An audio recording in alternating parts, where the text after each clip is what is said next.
18th, 2021. Before we get into our agenda, I will take the liberty to remind everyone that in accordance with the governor's order suspending certain provisions of the open meeting law, all public meetings are being conducted remotely. And in accordance with requirements of open meeting law, please be advised that this meeting is being recorded and broadcast by WACA. All public meetings are being conducted with that done, and in accordance with requirements of open meeting, I'll call the meeting to order at 7:19, just a 3-minute delay. By WACA. And we can go right into the continued public hearing of 0 Magunko Road site plan review that was continued from October 28th. Peter, can you give us a brief update about where we are in that, what needs to be done? Sure. So I think we made some pretty good progress on this project. At the last meeting, there was some back and forth with the planning board and the applicant concerning easement and easement for a parking area, which would help service the newly completed Charlie Brook Trail, which is as of today got a final coat of paving and should be open to everybody. And so that it's looking really good. So Mr. George Connors is here tonight representing the applicant, Mr. Mark Orlando. George was able to supply us with a updated plan, which actually proposed the easement and actually proposed the easement for the parking area. And so I think that kind of covers the outstanding items and or the items that were last talked about at the planning board meeting. From that point, I would ask George, I'll hand the presentation over to George to address the board if you would like. Well, I think you've stated where we are, and I agree with that. We have provided a draft easement for your review. It's a reservation. Mr. Orlando would sign on behalf of his company. And at the time where he goes to finance, that will be transferred into a grant of easement to the town.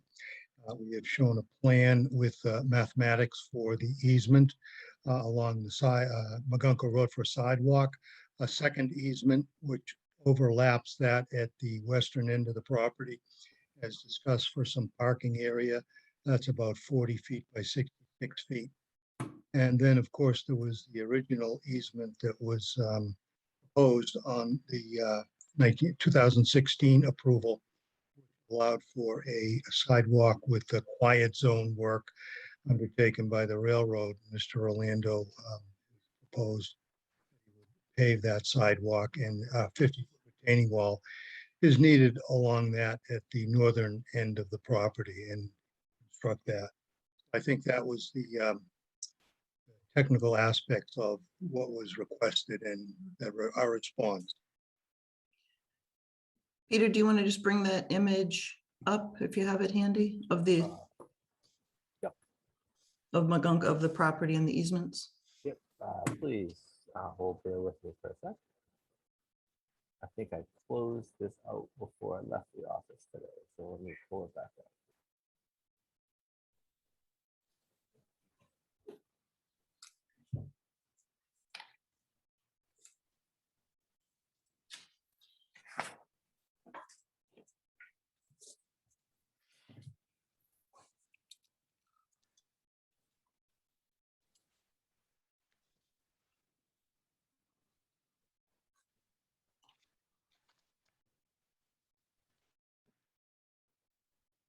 Can everyone share my see my screen? Yes. This would be the language reservation of easement.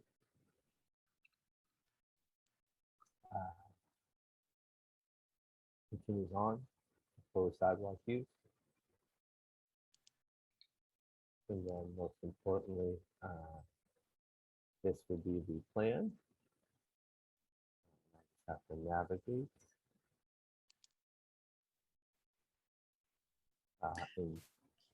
If everyone can see where my cursor is, running the length of the Magunko, which is 524 feet.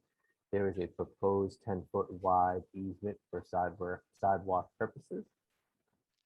This is the easement in the front abutting Cherry Street, which is a proposed 15-foot easement for sidewalk purposes. And then here in the back corner, I'm sorry, the westerly corner of the lot, there's a proposed parking easement for trail use purposes. All right, May I make a comment? please.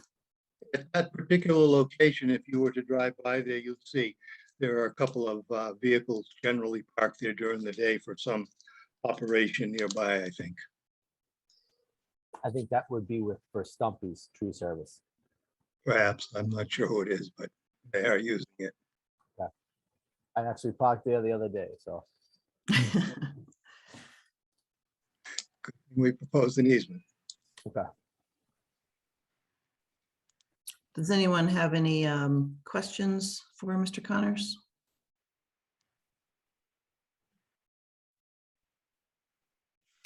I don't have any questions, but I do recall at the last meeting, Peter, you had mentioned you would talk to DPW just to get a sense of the plan for the parking lot, if I recall. Does that sound vaguely familiar? Plan for the parking area? Let me pull the minutes. Hold on one second.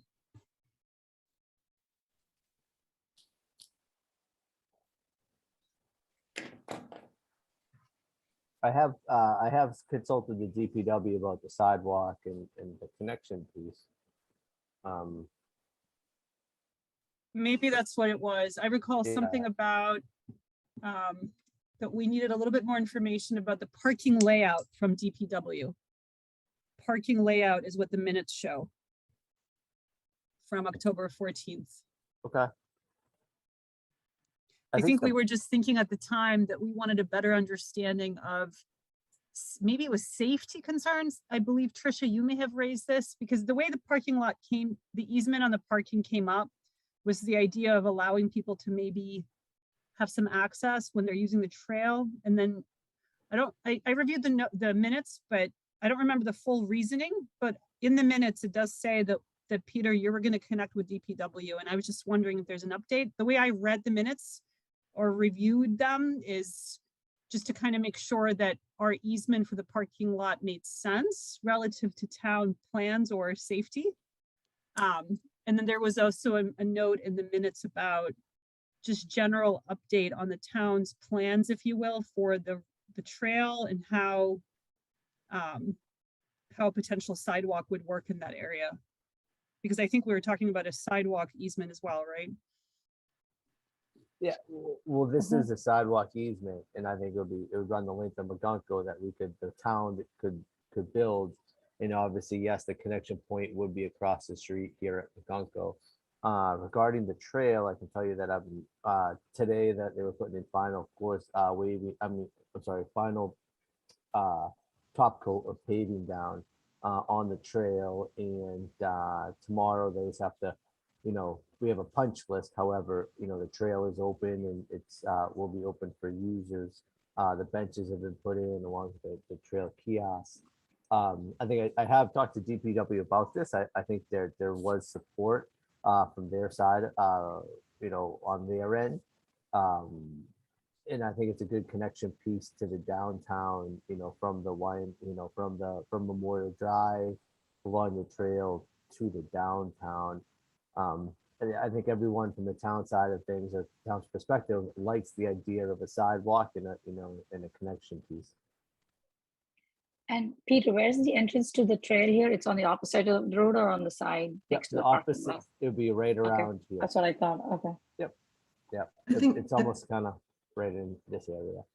Yeah, and I think that might have been my comment about safety when I was originally wondering if the sidewalk would be better, not on this property, but on the other side of the street. But I think Mr. Connors is the one who noted that the parking on the other side of the street is even more wide open, and that a sidewalk actually might be more appropriate on the applicant's parcel. I don't remember any comments about the parking, except if it's that we wouldn't want maybe trail people parking in the lot of the contractors or the renters of this area, because they could be coming in and out with trucks or whatever to get to their to get to their units, and we probably wouldn't want pedestrians with bikes and potentially kids and dogs utilizing their parking lot, while they needed it, that it would be better to have this easement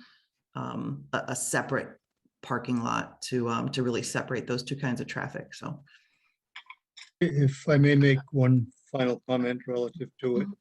You'll note it's 40 feet deep. It overlays the sidewalk, the parking area overlays the sidewalk. So there's 30 feet behind the sidewalk for parking. Currently, the couple of cars or trucks that park there, passenger vehicles, are near the edge of the pavement, and this will go back almost twice that distance. We thought about that when we created this, and having looked at the site with the parking there. So in terms of safety, there's more than enough room to get the cars off the road and behind the sidewalk at this particular point. And finally, we have called that a parking area for trail use purposes. So I hope that really helps understand that it was taken in context with discussion. And Peter, when we decided the size of the easement, is there a certain number of parking spots that we need to offer for the trail, or is it, how did we decide the size of the easement, right? Well, Like, We didn't. The applicant proposed the easement size, right? Okay, It's okay. they're offering the Okay. easement to us, the town, right? Okay, And just, There would be 2 or 3 spaces only 2 or 3 easily spaces, okay, installed there. okay. And that's what we talked about that last week or 2. Mhm. Oh, okay, that's all I need to know, okay. Mhm. Thanks. So, and just to clarify, Mr. Connors, and looking at our minutes from last time, you guys, the applicant had offered 5 feet easement for the parking. Am I reading this right, that you're actually willing to do a 10-foot easement? I don't recall. Oh, I think I wrote that in my letter before this was submitted, when we said we wouldn't build a sidewalk. We had the hearing and talked about that. We've changed it to 10 feet since that letter. That letter, I think, was dated October 5th. We had a subsequent hearing, and then this particular plan was created on. In other words, you're willing to give more than the original discussion, because I just want to make sure that the 10-foot that I'm Yeah. looking at, that you're sharing, is what you're currently proposing. That's the correct. Okay. Yeah. Couldn't fit it in with those new poles and make it easy for you to construct. thank you. I mean, I don't have any further questions. I think in light of our requests, it sounds to me like the applicant has reasonably offered a solution under the circumstances where the applicant is also investing in the sewer system, et cetera. I'm satisfied with what I'm seeing. Does anyone else have any other questions or comments? Good.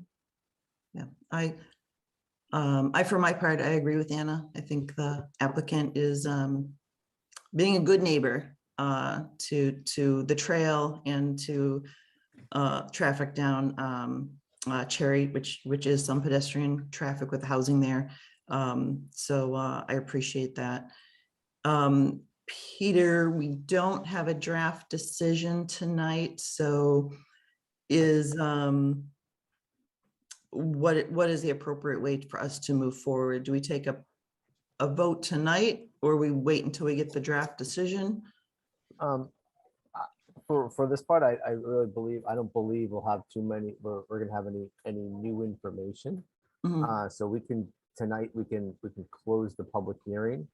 And then for the next upcoming meeting, I can draft a decision and circulate that to the board in preparation. So I think that probably would be the appropriate step.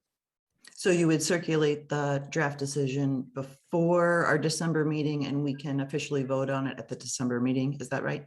That'll be correct. Okay.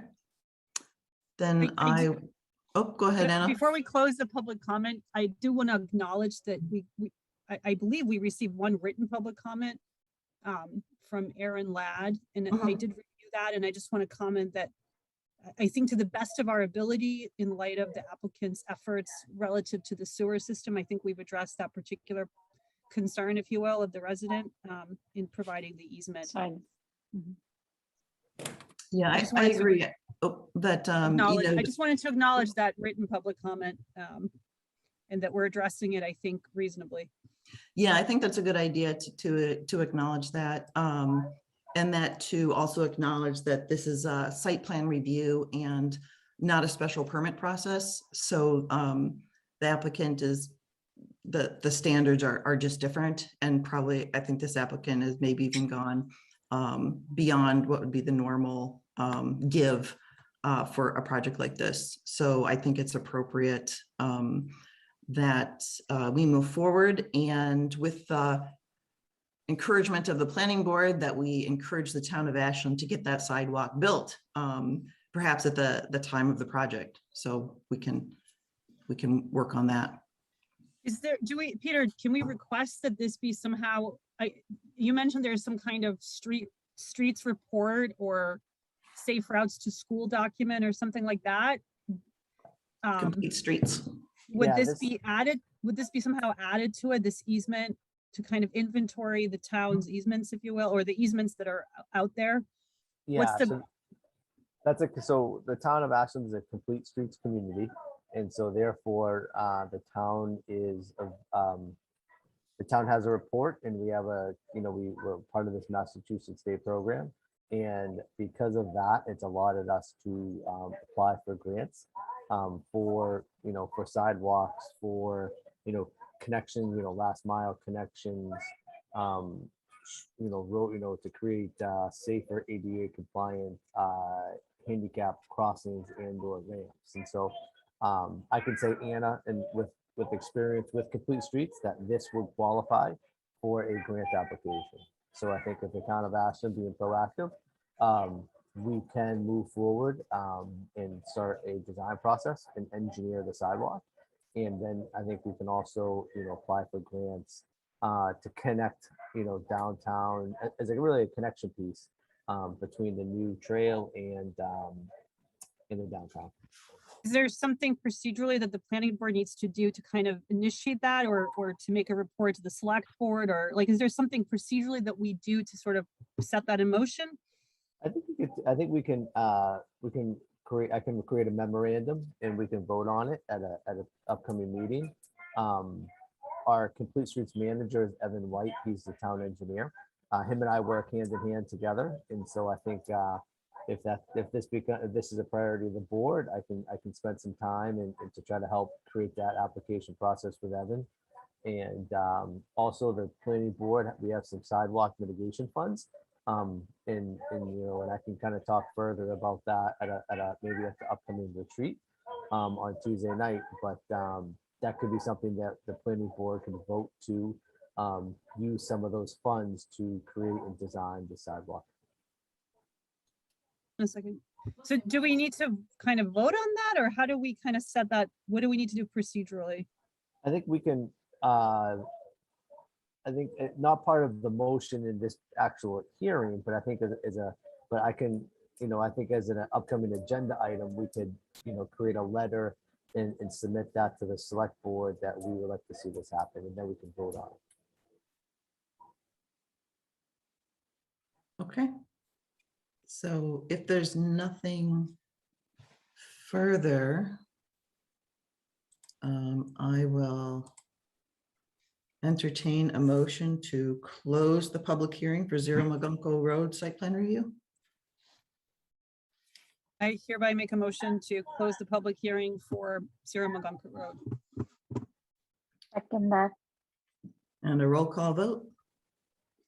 Lakshmi Krishnan, I. Deepa Venkatai. Anna Tesmanitsky, aye. A Rubertone, aye. And Trisha Kendall, I. Passes 500. So we will look at the, so in summary, Peter will send out a draft decision between now and the next meeting in December. At that meeting, we can vote on the decision and let this project proceed. In the meantime, Peter, if you can proceed with that memorandum expressing, and I'll take anybody else on the board's comments if on this as well, but expressing the board's interest in getting this sidewalk built by the town. I assume the proper time would be when the rest of the site is developed so that one doesn't injure the other, I guess, in process. But the town engineer may have a better opinion on that than I do. So maybe we can look at that also in December if that's doable. Does anyone have any further comments about sidewalks? All right. Okay, thank you. Thank you, Mr. Connors. Good night. Have a good Patriots night. are on, by the way. Don't remind us.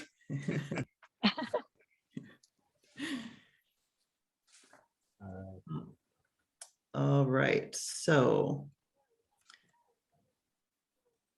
our next item on the agenda is the continued public hearing of 355 West Union. Peter, I think this is continued, correct? Yeah, so I can just update the board. This, I received actually an email from George Connors, who we just had in front of us, regarding this case. This is the TJ's outdoor seating. Since our last meeting, at that planning board meeting, we did request some updation, some updated documentation regarding a site plan and the modifications to the site plan, and how the parking is actually going to work. But most importantly, I believe the planning board was looking for some renderings of what that outdoor seating area would actually look like. What was submitted to me was not, I believed in my heart that it wasn't ready to go in front and will be presented to the planning board. So I have asked Mr. Connors in their application to kind of take a step back and to produce some renderings, which would be presentable to the planning board. And so therefore the applicant has requested a continuance to the December 9th meeting. I believe, I can't remember, maybe it was Deepa that in reference to the retreat at one time said that maybe we should have a set of requirements, a list for when these outdoor seating areas come up, because it seems to be not the only one that's going to come up. And so we should have a consistent list of what we're asking for. So at least at the moment, we have obviously an engineered site plan. We're requesting renderings. I'm not sure. Does someone have, is there something in the background that can be turned off? Does, I'm sorry. Peter, I think it's you. That's a baby monitor. I'm sorry. oh. And grandma and grandpa talking in the baby monitor. Suspect. Suspect, exactly. I'm sorry. I just thought it was a TV on somewhere. So I'm not sure at what point we should maybe compile an official list that we agree on, but it seems that it's kind of starting to happen that we want to make sure we're consistent as these things come up. So like I said, so far we've gotten a plan. There is a section on it, a detail on that plan, if I remember correctly, showing the ramps, but we weren't really given anything, the curb appeal part, we were unable to really judge. And that was one of the things we had talked about. So I'm not sure if anything else, it's kind of an informal list right now, but it's something we should, I don't know, maybe start to formalize so that we can be consistent about it. Peter, are you able to do a little bit of research for us? I know that this has been a really huge issue in the North End in Boston for a long time, since the pandemic started. And there's a restaurant association there that's developed some really specific guidelines as to how outdoor seating should work. I'm just thinking it may be easier to pull something that already exists from them, and take a peek at it whether it's a retreat or whenever, because we're not the first town, if you will, to confront it. And I think Boston has dealt with it very vigorously. Maybe we can kind of start with that basic language of what some of those standards are. Yeah, it might be something where we can go through that as a menu and pick the ones that are appropriate to Ashland. But I think it's a good idea. We don't need to reinvent the wheel if someone's already looked closely at the issue. Yeah, I'll do some research between now and then. Anna, that's a great point. I just wrote down that restaurant association, and I can see what other towns are doing. Obviously, every town's struggling with this, and the question is obviously what's permanent and what's temporary. And so we want to make sure we're on.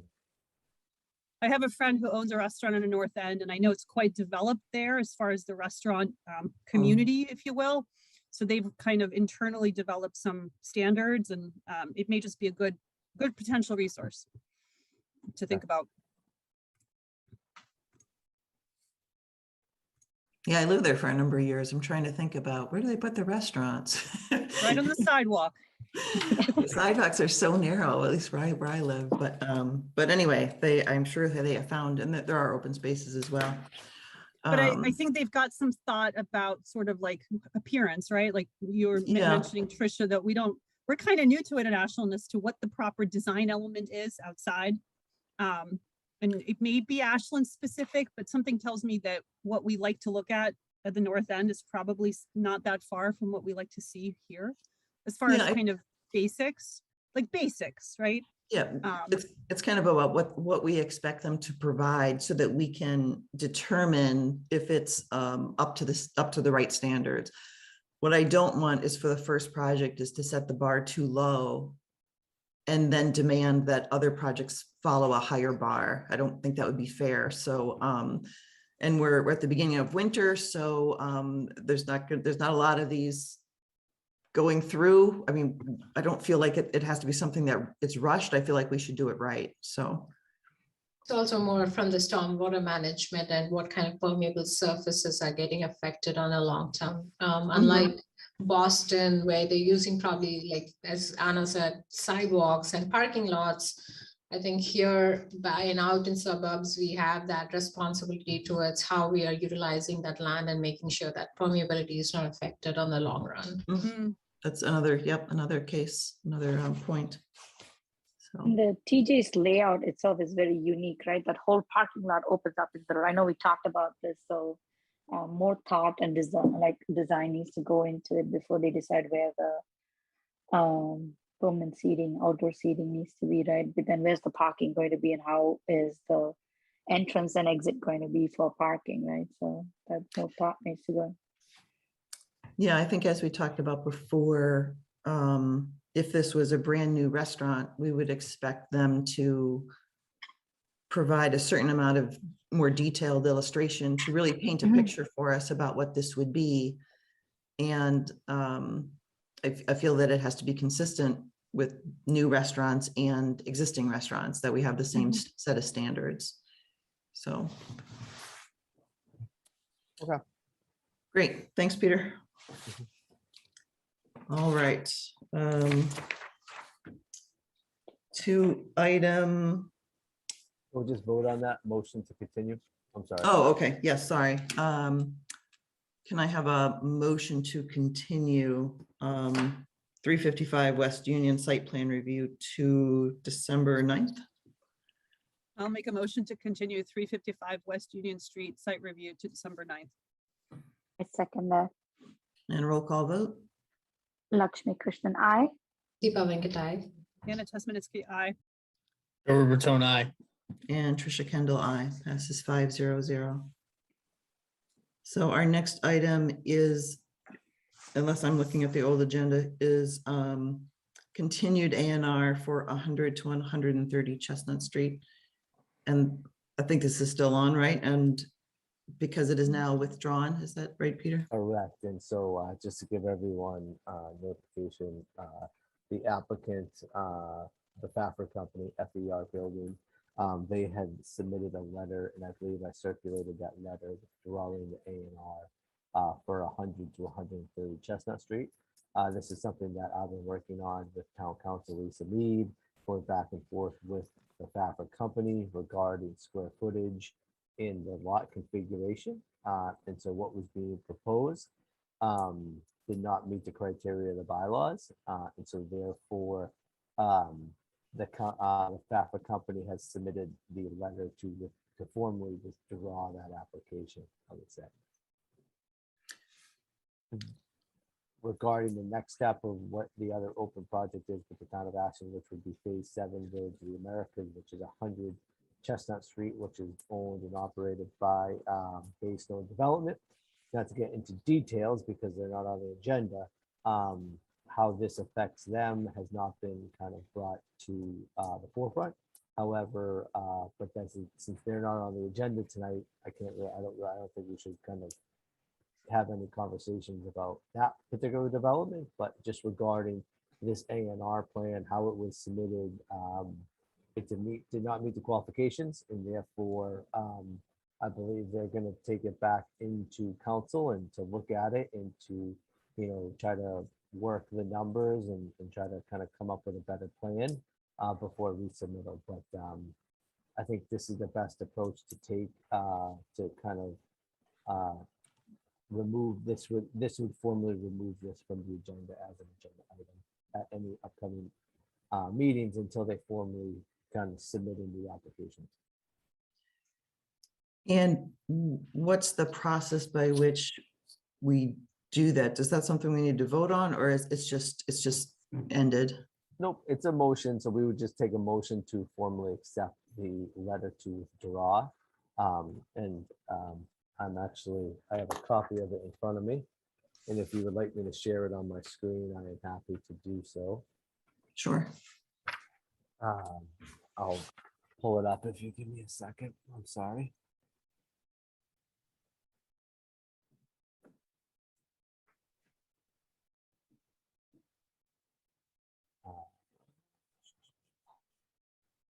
Excuse me, I'm just going to share my screen.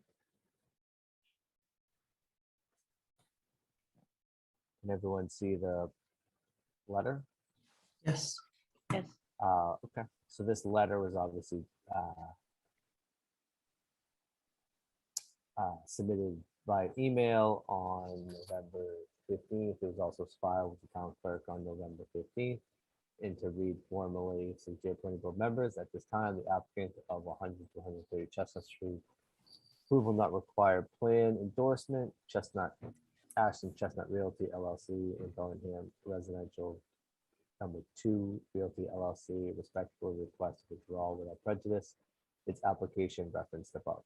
So therefore, the next step of the planning board would be to take a motion and/or to propose a motion accepting the withdrawal without prejudice as stated within the letter, holding the date and the town clerk's stamp of November 15th.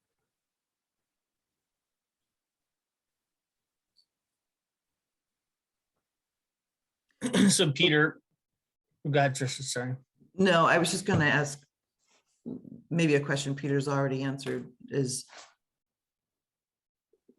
what happens with this property in December, but we wait and see in December, I guess is your response, right? Right. Peter? Yeah, it's gonna be number one. Because it's not on the agenda. That on number one, that agenda, I mean, that project is not on the agenda. At our last meeting, we continued that to the November 9th meeting to kind of stagger the A&R and this plan. I'm sorry, and that project. Obviously, as a town planner, I'll probably have a couple, I'm planning to have follow-up conversations with that developer. But I think right now we have to kind of wait and see what they are proposing between now and then, and/or if their plans change in any formal way, I would say. But still, the lot that they have to show, they have to still prove what lot they would build on. And with the help of town council, I'll be continuing to review these as this materializes. So Peter, just for posterity, like what I'd like to just say this in plain terms, right? As within this meeting. So, you know, the developer that proposed the building where we had the meeting with regard to that, right?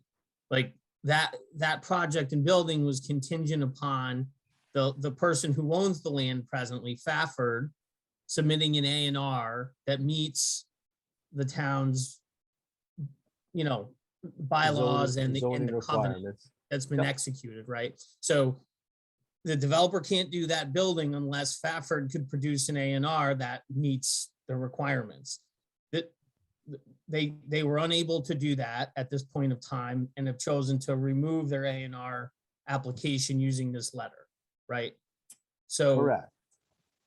right, okay. That, and they So I still. know need- that other thing isn't on the agenda, but I just wanted to, for posterity, connect these two events for you know, the minutes and for the public, right? Thank you, Joe. That helps. And the Fafford Company may submit a new A&R between now and the time the next planning board meeting. They could do that.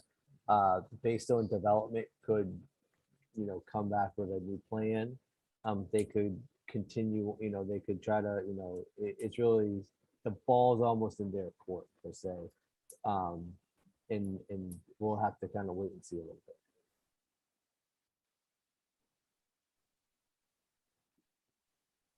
Does anyone have any further questions about the about this item, about the NAR?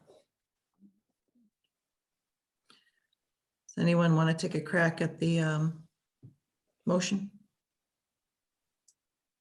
Joe, you want to hone your Take it. skills? I make a motion to accept the withdrawal of the application for the A&R application for 100 to 130 Chestnut Street. I'll second it. Roll call vote. Lakshmi Krishnan, I. Venkatai. Anna Tesmanitsky, aye. Joe Rubertone, aye. And Trisha Kendall, I. So it passes 5-0-0. All right. All right. Our next item on the agenda, number 5. Sorry. Requested lot release from Orchard Hill Estate 2 definitive subdivision. Peter, I'll put that back in your court to review. I'm gonna put this back and I'm just gonna pull this, I just gotta pull a plan up because it makes the conversation a little bit easier. So hold with me till I share my screen.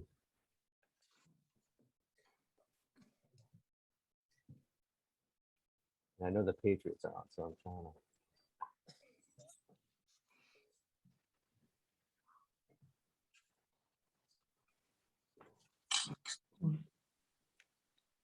So I will just start off by saying Orchard Hill subdivision, Orchard Hill 2 subdivision was a subdivision permitted by the town of Ashland back in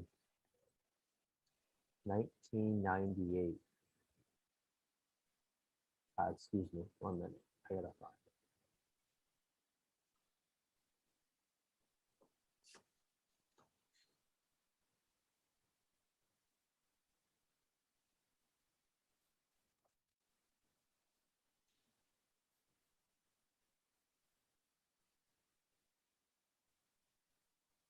Can everyone see the plans? Yes. So this was a definitive subdivision planned and permitted back in 1998 by James Hickey. And this created, it's off of, excuse me, I'm gonna zoom in. It's off of Franklin Road in Ashland. And it also runs over to Hopkinton. And so created 2 roads, Pennock Road here in the top. Hardwick Road runs through here, Sterling Way, which is a small, excuse me, cul-de-sac, and then it connects over to High Street. Since then, the subdivision has been 100% built out, and the roadways here, Sterling, Hardwick, and Pennock have been accepted as town ways. The lot in question was brought to me by a realtor who was questioned on this regarding a title examination. So whenever we do subdivisions, everyone, a covenant is signed, and then the town holds lots, and then the lots are released one by one, which gives the developer the ability to actually build the houses. The town will not issue permits until the lots are released, and then at the end, and before all the lots are released, from a security standpoint, the developer is requested to put a bond up that's held by the town in case of a developer either goes bankrupt, disappears, fails to finish the subdivision. So in this case, And just to clarify, Peter, that the lots aren't released until the roads and services leading to those lots are have been- complete, correct. right? So you can't build a house without the services to that house. Yes, yeah, and so 100%. So that's kind of the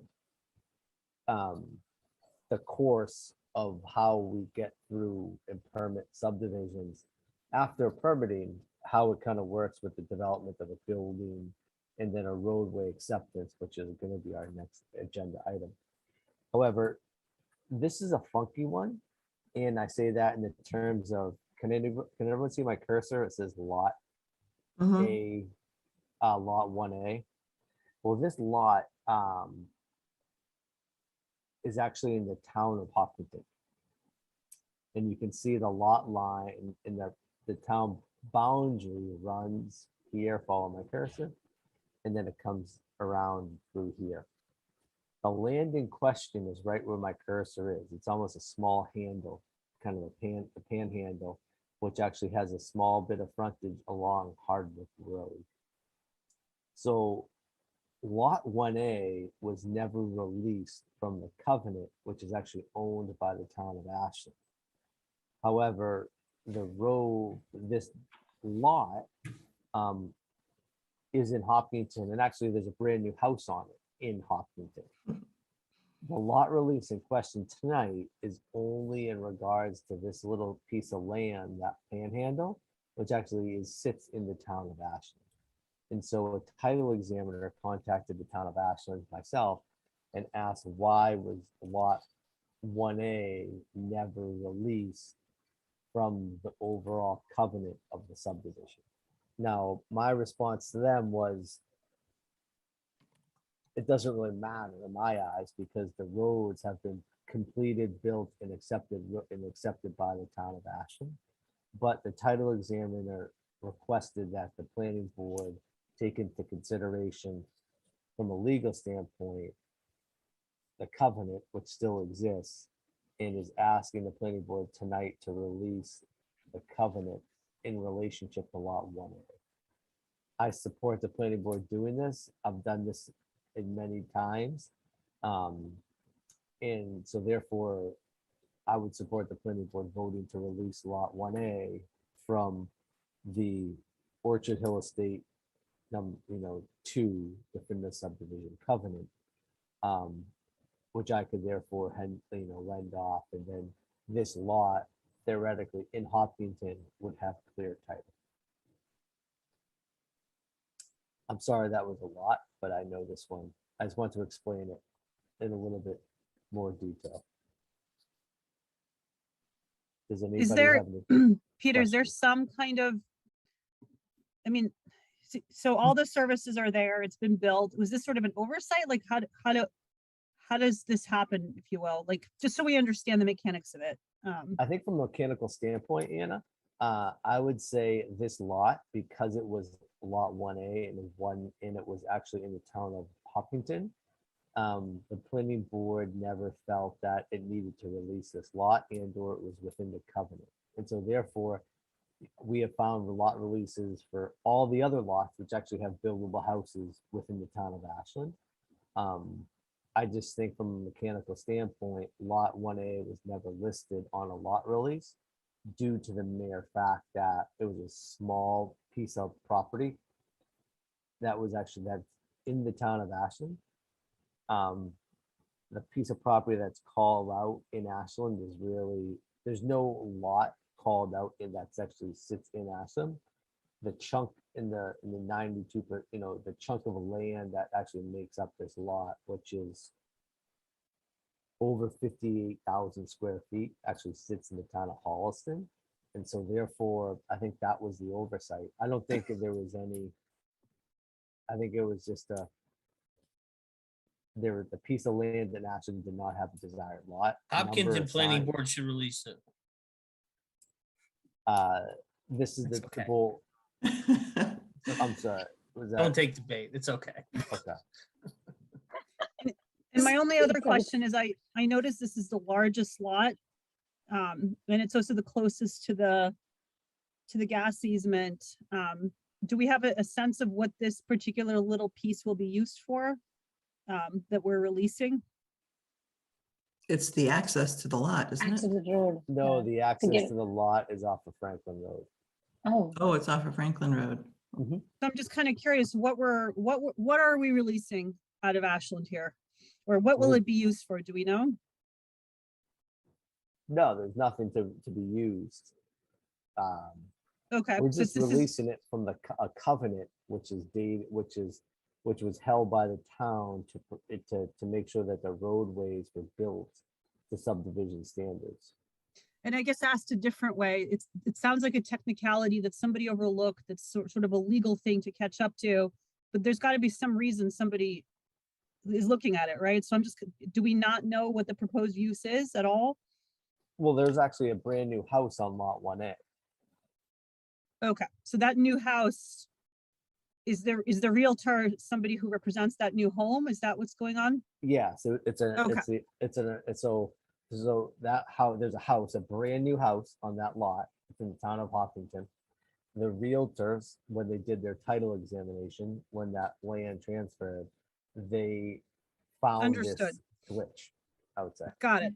I Mhm. understand now. In other words, the realtor is doing their job and making sure that the new owner has full title rights clean.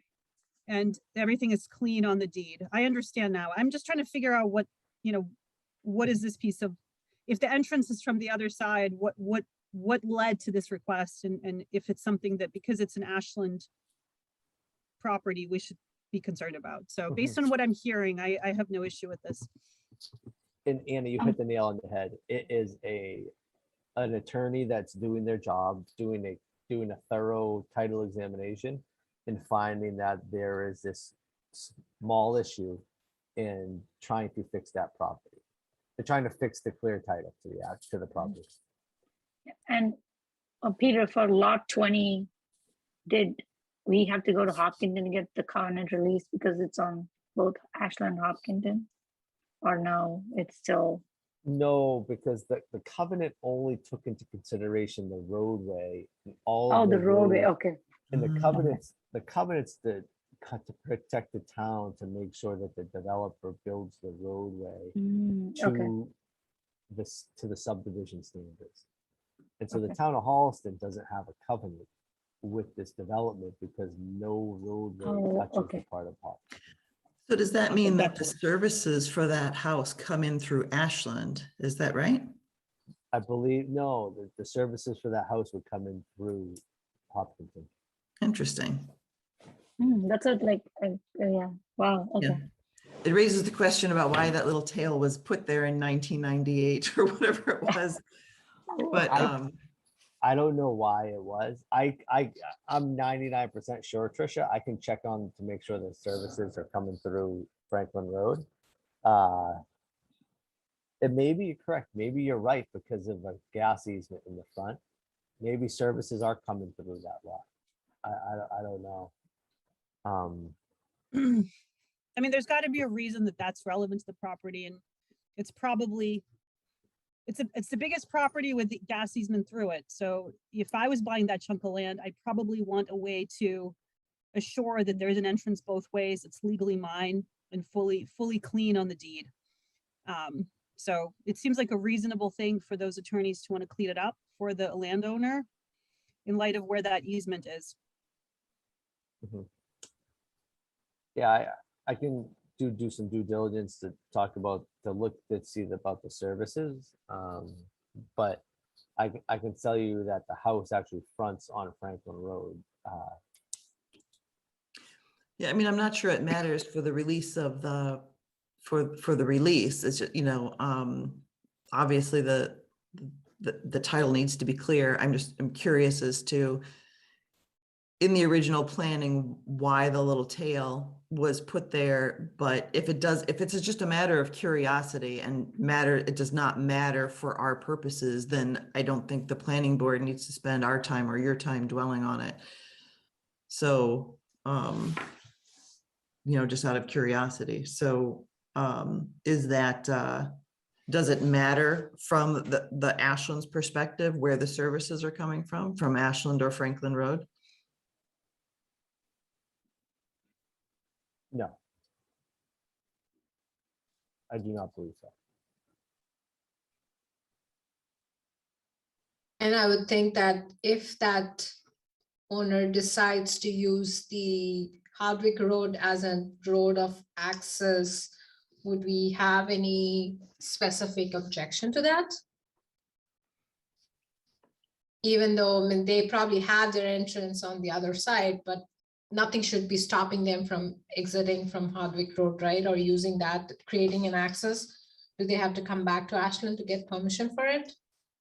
They would have to come back to our DPW and get a road opening permit. But no, there's no reason, Yeah. So if they wanted a curb cut for a driveway, they would have to come back and ask for that. But if they're just going to ride their bikes out there and get to Hardwick Road, obviously they're free to do that. correct. So. I mean, All it right, seems to me like it was just an oversight because it was right on a border of two towns, and we're cleaning it up, and I have zero issue with it. All right. Anna, do you want to make a proposal? You've got your head I around can it? Try. I make a motion to accept the lot release from Orchard Hill Estate to definitive subdivision. And a second? Did I do it right, Peter? Yes, you did. That was great. Okay. I second it. Yeah. I second it. All right, a roll call vote? Lakshmi Krishnan, I. Deepa Venkatai. Anna Tesmanitsky, aye. Joe Rubertone, aye. And Trisha Kendall, I passes 500. All right. I have the lot release. I'll have the lot release in the office. So on anytime next week would be great to actually, well, I'll see everyone Tuesday. Oh, right, Tuesday. Yep. Mhm. Okay. All right. Item number 6, Planning Board roadway review for High Street Extension and Weaver Road, Hillside Estates definitive subdivision plan. So I'm gonna pull this up. This is another subdivision. And this is in a different stage.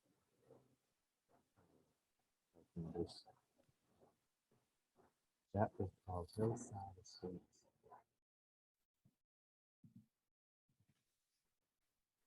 So last night, this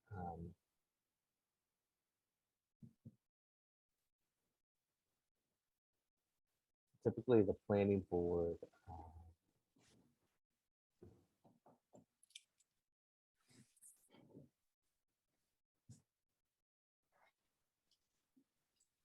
can everyone see my screen? Yes. Okay, so this subdivision is a different stage. This is a development that was put together by Steve Hickey, known as High Street Extension, Hillside Estates. It was a 14-lot subdivision approved in 2018 by the Town of Ashland Planning Board. Steve Hickey has gone ahead and he has developed this entire roadway. All lots have been released and all houses have been built and I believe sold. So at this time, Mr. Hickey has asked the Town of Ashland through the planning board and the select board, who is the manager of all roads in the Town of Ashland, to accept this roadway as built at town meeting. And so Mr. Icky has provided this plan. This plan, if the roadway is accepted, would be signed by the select board. And then also this would be recorded at the registry of deeds. And then the town of Ashland would take ownership of these ways as built and approved by the planning board. I can tell you that GCG, who's our third-party consultant, has reviewed this layout plan. GCG has also reviewed the as-built plan that was submitted to the town of Ashland and has approved what has been submitted so far. And also Lisa Mead has reviewed the documentation. With the acceptance of a roadway, a deed has to be provided to the town of Ashland for these ways. As I can kind of move along High Street Extension, but then also up Weaver Road, connecting, I believe, to Orchard Hill. Orchard Hill Road is also an accepted way in the town of Ashland, just to the north here. So this is a completed subdivision, and the town of Ashland is being asked to accept the way. Last night, the select board, I believe, voted on this and approved it, contingent upon all documentation being approved by Lisa Mead and GCG, our third-party consultant, which would include Mr. Hickey providing the town with a certificate of title, which has to come from land court. And Mr. Hickey is waiting on that document from land court. And we'll be providing that to us as soon as possible. Does anybody have any questions on this?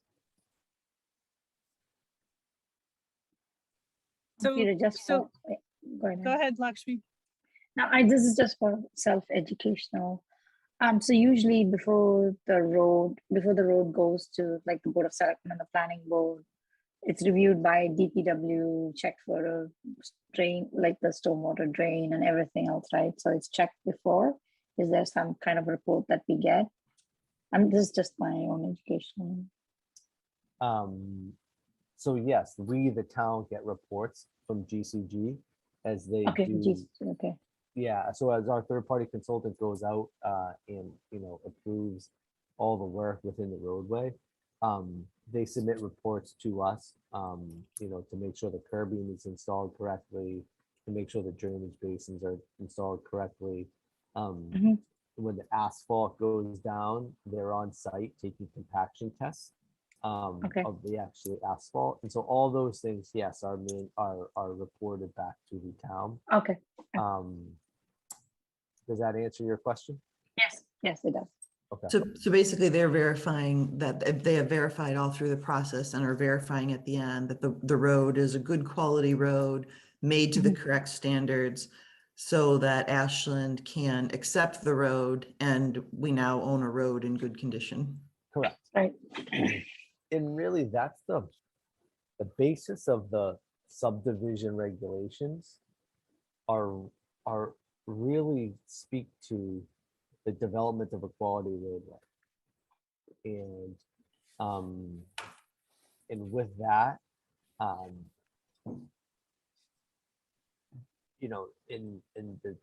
those are the specifications that we call for if we are going to take ownership of the roadway. Peter, has Concom reviewed the GCG report? I can't seem to find the GCG report on Ashland's website. Has Concom reviewed it as part of this process? So the road, I can see there's, and I should step back, I can see there's wetlands.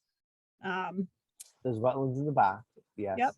And so, yes, Comcom has reviewed this. So when you develop a permit like this, Anna, the roadway has its own permit, right? And then each separate house lot has its own secondary permit for that development. Typically for a road, I believe, and I can follow up to make sure that Comcom has no outstanding issues. with the house lots on this property and or the street. But yes, things are taken care of. I think I see a hand up from Mr. Steve Hickey, if that's you. If Steve wants to Yeah, jump in please, and can you, shed some light. Steve, I'm gonna yeah. ask you to unmute and or you unmute. I just unmuted. Can you hear me okay? Yes. Yep, I can hear you loud and clear. Okay, yeah, I've been following along. Yes, Peter, for the Conservation Commission, there were order of conditions for all the lots that have the wetlands and buffer zone on them. And all those lots have gotten their certificates of compliance, meaning we've satisfied the obligations with the Conservation Commission. And there's also an overall order of conditions for the entire project, for the construction of the roadways and the detention basin and utilities and all that. And the Conservation Commission also issued the certificate of compliance for that order of conditions. And when I was dropping off the as-built the other day, Peter, excuse me, the Mylars the other day to you, that's what they handed me at town hall. They handed me that certificate of compliance. Okay. And So- Steve, that, in other words, the specific roads that are proposed have been reviewed by Concom? Yes, yes, because there were orders for each lot that needed them, and there was an order for the project as a whole, the infrastructure of the roadway and whatnot, and they signed off on that as well. Yes, Thank you. you're welcome.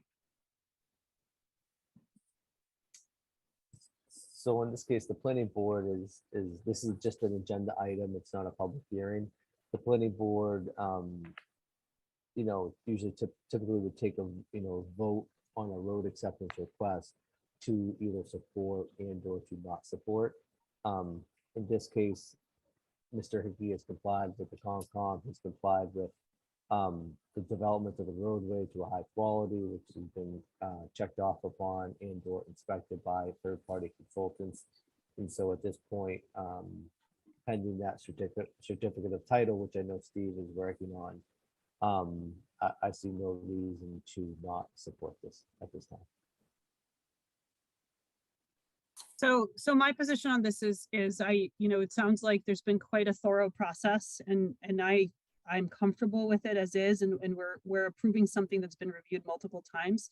I am new to this board, and so I do feel like I need to kind of share a thought, which is that, you know, I personally, I would have a lot of more comfort if I had the ability to have a little bit more of independent review rather than just sort of getting this sort of without being able to see the subdivision documents, without seeing the GCG documents.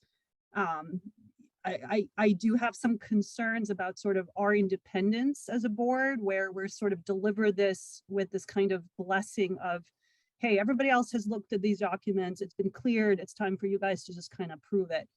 And although I'm very confident and comfortable with this as presented, I'm not as pleased by the process, and I would like in the future personally to see the documents to make a more independent decision so that I can actually be informed rather than just sort of relying on multiple others who've reviewed all the plans, all the documents, and have opined that this is approved.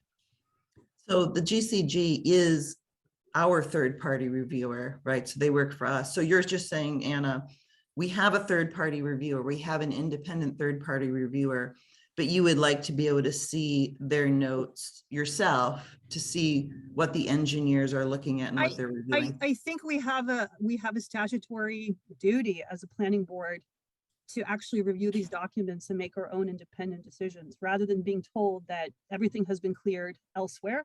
And, you know, I could not find either the subdivision document or the GCG report. So I respect that others have opined that this is appropriate, but we do have some jurisdiction here. So I'm comfortable if the rest of the board is comfortable with this as is. You know, we're not approving a major project. We're approving a road that everyone has already reviewed. And so I'm okay with it.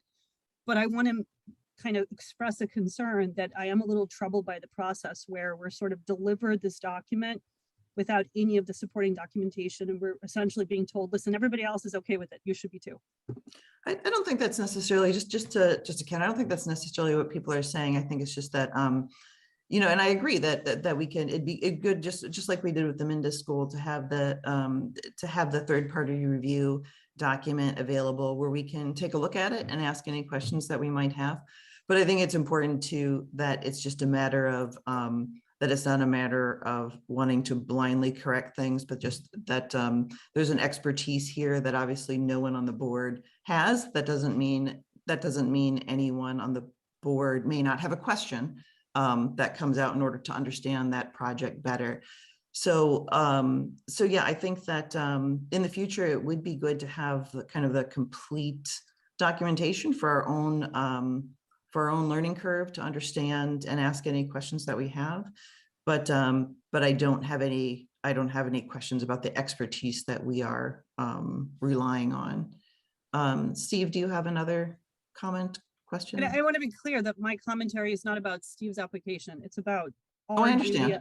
our duty as a board in the future to actually be an independent board rather than not relying on documentation to make our own due diligence decisions. I'm not feeling due diligence here. I'm feeling that others have done their due diligence and none of the documents are available to me to review. Yeah, I understand what you're saying, Anna, that it'd be good to, in every case to have these documents available for the planning board review.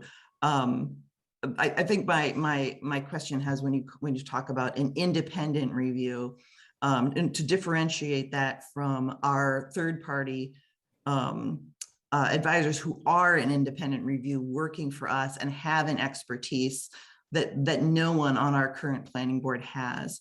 So I think that's important to note, but that doesn't mean that in any case, any one of us still might have a question that wants to be answered.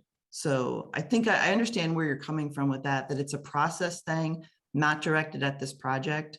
And that we should look at that in the future. If it's more fun bedtime reading for all those interested.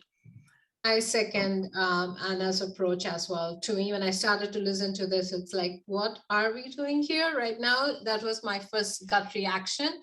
Agreed, Trisha, that we definitely have experts, but at the same time, if we are to bless this, we should have that history somewhere so that we all, until that it has come multiple times in front of planning board. I think this whole team is new. We haven't heard of this project before. So I think that attachments are really required. And your point was well taken. And it think also for me, supports it's the about- question. Yeah. think And it for me, also it's about- supports the, go ahead. Go ahead, I was Lakshmi. just saying, this supports the question that I was asking, like this, we haven't seen the report that's saying this road's up to par, right? So like, that's what I was asking. So what kind of report was used to decide that this road was up to standard, right? So that's what I was asking, like, who does it? Then that's what we found out that it's GCC, right? So again, understanding the process, like, again, we're all new to this. So that's what I was asking, like, what kind of report did we get and who looked at those reports? Steve, do you still I have think we another had question?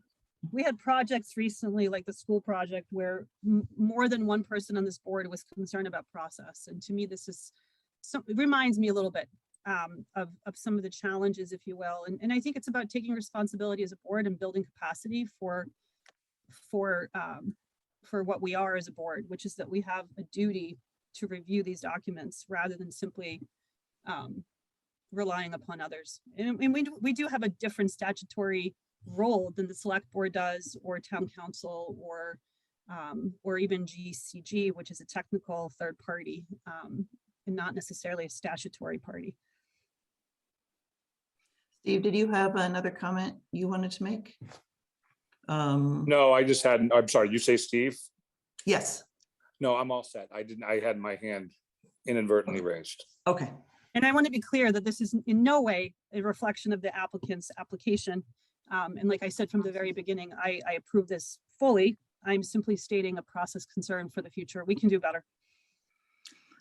Just to jump in, I understand where you're coming from, Anna, and I think that falls on the planning office, and I understand where you're coming from, and I think that kind of I can help provide that information, and hopefully I can get you the necessary documents to educate everybody on the project, how it went, how it kind of moves through the process of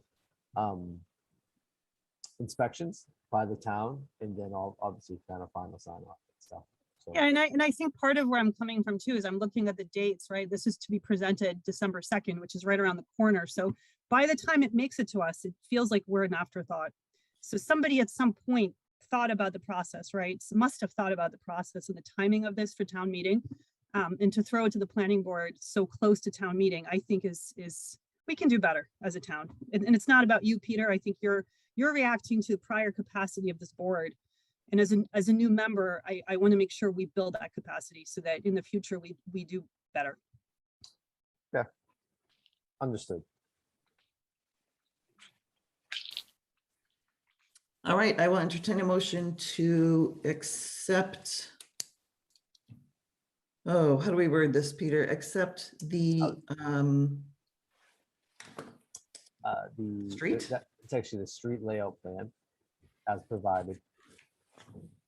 It's to support the adoption of High Street Extension and Weaver Road within the approved Hillside Estates subdivision. As in that would cover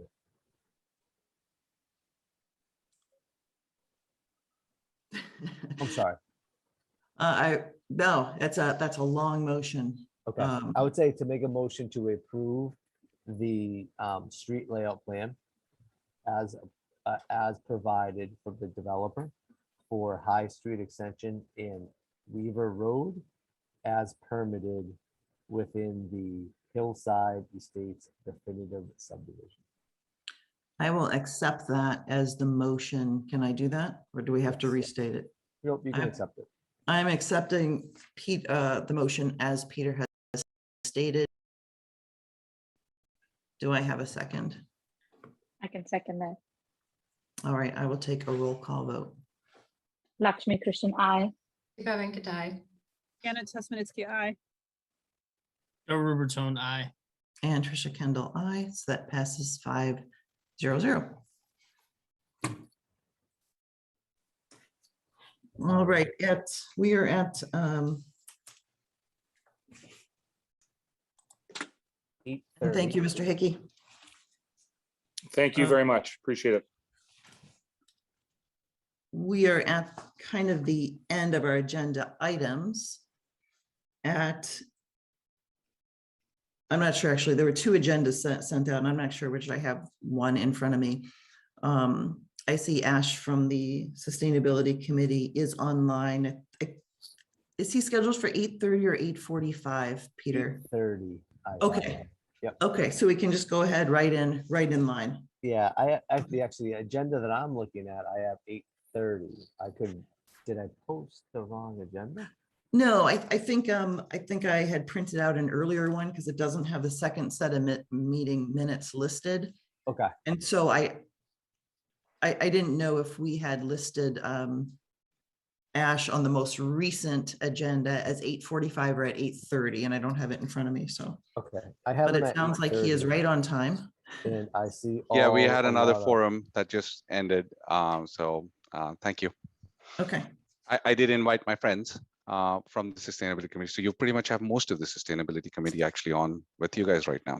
I see. This is a suspicious group of guys I see on here. So, so Ash is the current chair of the Ashland Sustainability Committee, and he asked for a little time today to talk about the net zero plan for Ashland.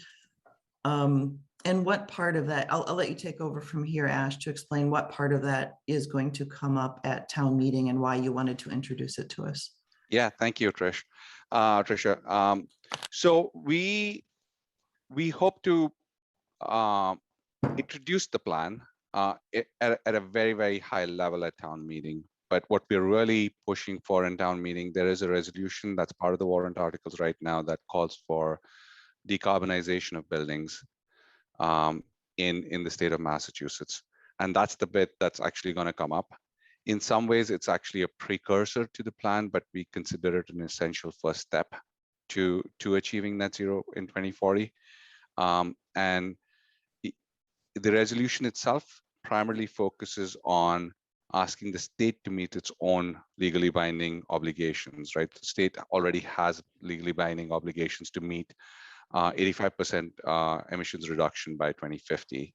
But what has happened is, I think classic state government, right? They basically meandered their way through, not having a very specific policy. There's a fair amount of confusion in terms of what individual municipalities and towns can do as it relates to fossil fuel emissions. We've had towns in Massachusetts that have tried banning fossil fuels, others who've tried to request home loan petitions.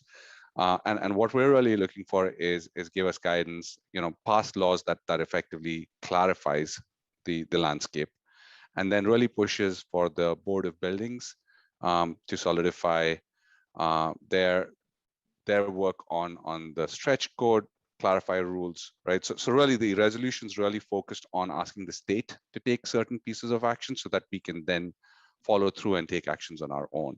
At this stage, the Sustainability Committee didn't feel like we were quite ready to ask for things like home rule petitions or fossil fuel bans and things like that. We chose to really target this petition at the state. It is in collaboration with a number of other towns. The Rocky Mountain Institute has had a collective that's been working with a number of towns. Each town has taken their own sort of path to this, but a number of towns have actually taken this path. Others have taken more aggressive steps. With the fact that our net zero plan wasn't quite ready, we didn't feel like we were quite ready to go down the extreme step of a home rule petition. We didn't have enough time to have a robust enough discussion about that, but felt like at least this was an important first step to take.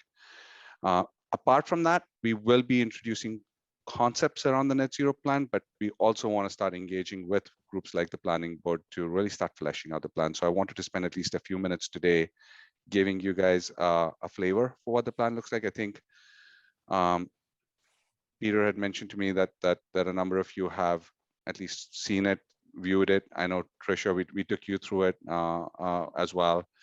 So we wanted to at least give you a chance to push us on where are the big gaps. We're not experts in this space, but really get your guidance on how we can make improvements to the plan itself so that we can present it in Springtown meeting for actually adoption. So I'll pause there. That's the preamble. I'm happy to pull up slides, but maybe have you guys jump in and ask a few questions before I get going. I think it might be best to, if people have questions in general, but it might be best to, focus on those slides that Sure. that talk about your primary objectives for a town meeting. Sure. And then I'm sure the questions will come up as the slides come up. Okay, so I'm going to need the ability to share my screen.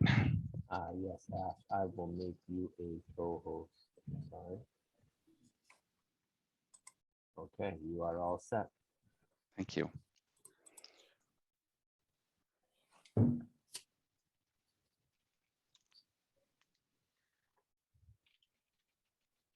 Sorry, we were just doing a session earlier. So at town meeting, I'm still working through the final set of slides because I'm probably going to have 4 or 5 minutes, but I'm going to just zoom in on the specifics of what we're going to present at town meeting. This graphic really represents our current view of greenhouse gas emissions in town, right? So we've done a full-on greenhouse gas inventory, and what you will notice is buildings, both commercial and residential, make up more than 50% of emissions. Most of those emissions come from obviously just energy use, but also heating, cooling systems, tend to provide the sort of the biggest component there. So I wanted to kind of ground you there, and then not going to drain the plan piece of this as much, except to kind of articulate that the plan itself, the larger net zero plan, which I'd love to sort of collaborate with you guys in an ongoing manner, really focuses on 5 sort of key areas. The energy supply itself, which is really going to be a factor of how much local energy we can produce in town, but also how we set up our aggregation plan. This effectively provides a cleaner view of it cleans up our electricity grid coming into town and really focuses our energy supply towards electricity with the eventual goal of making that the primary source of energy, either for homes and buildings or for transportation. our belief as the Sustainability Committee, and based on sort of conversations that we've been having with a number of best practice organizations, is that the only path towards net zero in the 2040, 2050 range is for us to move towards electric supply, because obviously if we continue to use fossil fuels, you're going to have emissions. Electricity is the only source of energy that can get us, towards a cleaner future. Was there a question there? Yeah. Hi, Ashwin. This is Joe Rubertone. So Yeah. How is electrification produced though? It's Yeah, produced great question. at power plants where we burn Excellent. carbon, right? So can you talk about that? Yeah. So how does electricity on its own convert down to zero emissions? It does not. You're spot on, right? Today's electric supply is largely made up of fossil fuel sources, right? But and I'm going to just zoom in on a short graphic here, and I've got way too many slides for some of these things. So if you really look at 2050 to 2020, 1950 to 2020, right? The supply of energy of electricity has consistently been from sources like natural gas and coal. But in the recent past, that shift has already started happening, where coal has effectively dropped down to now really providing 19% of our energy supply, electricity supply, right, as a source. Natural gas is still very much at 40%. But the piece that's been growing steadily is that renewables piece, right? So we're already 20%, 21% of US electric supply has now shifted to being produced from renewable sources. Does that mean all of it is clean? Clearly not. But this is the only place where, by a certain stage, you can see that shift starting to happen, where renewables will start making up a bigger and bigger portion of how that energy is produced. And the fact of the matter is, if you continue using natural gas to heat your home, you're using natural gas. There's no second option there, right? But if you do shift to electricity, that curve can be changed, right? So that because you can change how you produce electricity, right? And as we expand solar, as we expand those renewable sources, effectively your supply gets cleaner, and so that gives you the pathway. Did that answer your question? Yeah, that's great. So the shift is towards electrification, and the electrification is over the next 20 years increasingly driven off of a patchwork of renewable sources. Got it. That's exactly the logic. Yes. It's worth commenting that at this point it is now cheaper to generate electricity from solar than it is from oil or coal, and it's basically equally cheap as doing it from natural gas. So we're gonna see this expanding, I think. The other shift that I'll mention, Joe, is there are programs in place. So take our own aggregation program in Ashland, right? Ashland's aggregation program is certified to be 100% renewable. Does that mean that every single bit of electric supply that comes through the aggregation program is genuinely created from fossil fuels? So not created from us? No, but there are, between a combination of carbon market credits, things like that, what we are doing is effectively buying enough offset credits to effectively certify our aggregation program as certified renewable. Now, a lot of what we are buying is Texas wind energy. So part of our plan effectively also suggests that we have to kind of grow the local energy supply to be far more renewable. That just expands the footprint that we have access to. And that's just healthier for us, better for us, even locally. But again, that's the pathway there. Solar has challenges, right? You gotta have to store the electricity. So it's not like those technology challenges have been solved, but I think they are getting easier and easier, as you kind of see that curve shift. So once we've kind of made the point that electricity is the way to go forward, right? Then our focus really becomes, and I'll shift now to the resolution portion of it, right? In the plan itself, and I'm just going to go back and forth a little bit, but in the plan, we start focusing on homes and buildings. Our assertion is, if we have to achieve a goal by 2040, or in the case of the state by 2050, building a new building today that's going to be reliant on fossil fuel energy sources is effectively just creating a bigger problem for you to solve over time, right? And it effectively becomes stuck cost, stuck stock, because you've got a building that you built today is easily going to last past 2040 if it's built properly, right? It's going to be around. So the reality is that if you were to build a new building today that's largely electric focused, that has, let's say, heat pumps that are mandated and has solar panels, it is much cheaper in a new construction to put that down in there than it is to retrofit an existing home with those same technologies. And there are a lot of sort of math charts that we can share back with you. But so what we're really suggesting is have the state really focus on those new buildings and at least start mandating that those buildings effectively become net zero upfront, so that we don't have to deal with a problem that's continuously growing. We will still have to deal with the retrofit problem, but this resolution effectively focuses on that new building portion of the problem. So I'll pause there. That makes sense. Okay. That makes sense to me. Just one quick one on heat pumps, right? Ironically, I've been on a heat pump in my home for 10 years or so. And at the time I bought it, admittedly 10-year-old technology, it still required that backup carbon device, right?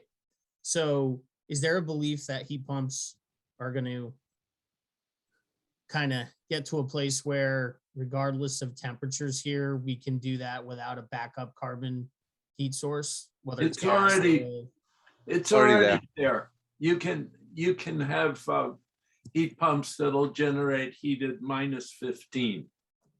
It's interesting, Joe, because Paul and I had this conversation today with the ground source heat pump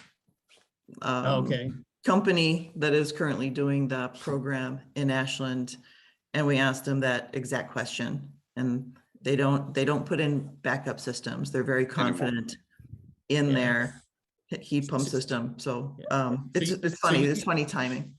Yeah. So you're talking about a ground of geothermal heat pump, right, in the ground? Yeah. Okay. Yeah. I have like a large unit that's Yeah, so you've got an air source heat pump. So we've actually, so the program we've been running, right? Hey Ash, I don't want to throw you too far off of what we're trying to accomplish here. So, no, that's fine. That's partly what this session's about. But even with air source heat pumps, that technology exists. They work up to 0 degrees now, right? So not quite the same level, but how many 0 degree days have you had, in Massachusetts in the recent past, right? Part of the problem is we've got global warming happening, right? And yes, we get extreme shifts of temperature, but again, even if we were to take 90%, 99% of that reliance, off, that's a massive improvement, right? So again, we're not going to have a silver bullet, right? I get it. It's a valid point, right? And because of that program, what I know is that the current state programs, the incentive programs, and that's really where I wanted to go, is don't really support that conversion, right? So for example, I have natural gas heating, right? And I want to shift over to air source heat pumps. Ground source is going to cost me $20,000, right? Air source is a little bit cheaper. Very expensive. If I was shifting from oil to ground source, they provide a pretty decent incentive that starts making it feasible, that I'll basically pay it off in, I don't know, 10 years or something like that. But you're going from clean to cleaner is basically the problem. Basically, exactly. Yeah. And so you don't have those incentives. And so part of what we are asserting is, again, the state has this goal. We want the state to take action on its own goal and actually clarify this thing and just get on with it, right? And so there are 2 bills already in both one in the Senate and one in the House, right? So we have the resolution basically specifically calls those bills out, provides support for those bills, calls on the Board of Building Regulations so that boards like yourself aren't struggling with, what should we do with this? Because we're going to show up, asking you to participate with us to say, help us write the rules, help us clarify these strategies, right? But really it needs to be at least a state level led initiative to kind of help clarify what is the landscape that we can play in, right? You can't make rules effectively. So we need to understand. So is the legal structure even there for us to be able to make these calls as towns if we wanted to take the step forward, right? Which it doesn't exist. So that's what the resolution is really calling for.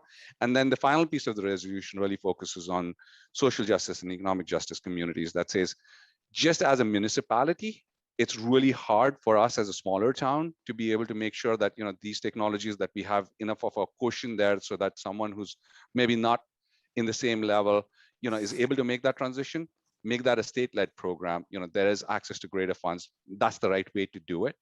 And then finally, our biggest concern is if each and every town starts taking their own action on these things, which a number of towns are doing it now, you effectively end up with a patchwork of regulations and a patchwork of laws that really don't work well together. And you'll get into the position where, okay, great, Ashland pushed something out, Natick didn't. Builder then will effectively threaten, I'm going to shift over to that neighboring town. Just take that off the table, right? That conversation off the table. It's not helpful to anyone. So really, that's what the resolution focuses on. So I'm going to just move right to the resolution portion of the slide. I'm still working on this for this thing. So resolution basically says address those building decarbonization goals, right? Clarify the rules to allow us to be able to make those take those additional actions. And I did want to clarify, like, again, we're focusing on new construction rather than retrofitting existing homes right now. We will have to find a solution for that, but that's not now, right? I think we have more work to do there.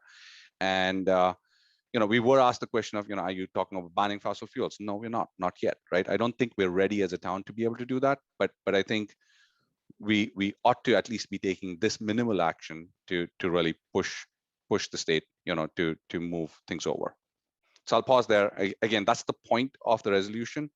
What I do have is an ask, I think, from the planning board. So the sustainability committee has been building this plan out. We are looking for input, right? And Trisha, you and me chatted, and Matt, you and me had chatted, right? We talked about potentially doing a longer session that really starts diving into the plan. And what we want to try and do is flush out the building portion of this plan so that it's actually reflective of reality and not just our aspirations, right? We're green freaks a little bit, right? As Chuck sometimes calls himself. We want the moon on this thing, right?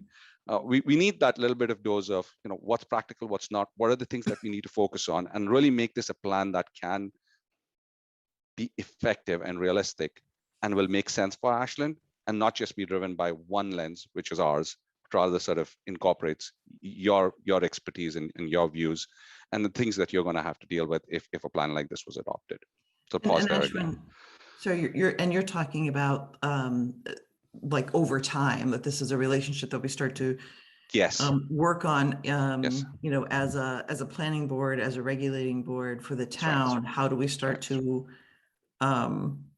integrate these things in a way that obviously meets as many of these goals as we can and is good for the citizens of Ashland? That's exactly right, Trisha. So sorry, I was a little bit all over the place between in my dictions. Thank you for clarifying that. But that's exactly my point. On December 1st, we're calling for this resolution. In spring, we want to be able to put a plan out that the town can adopt. So from now into spring, what we're looking for from you is, the resolution will be what it is really participation to help us really flush out that plan so that it's grounded, with your inputs.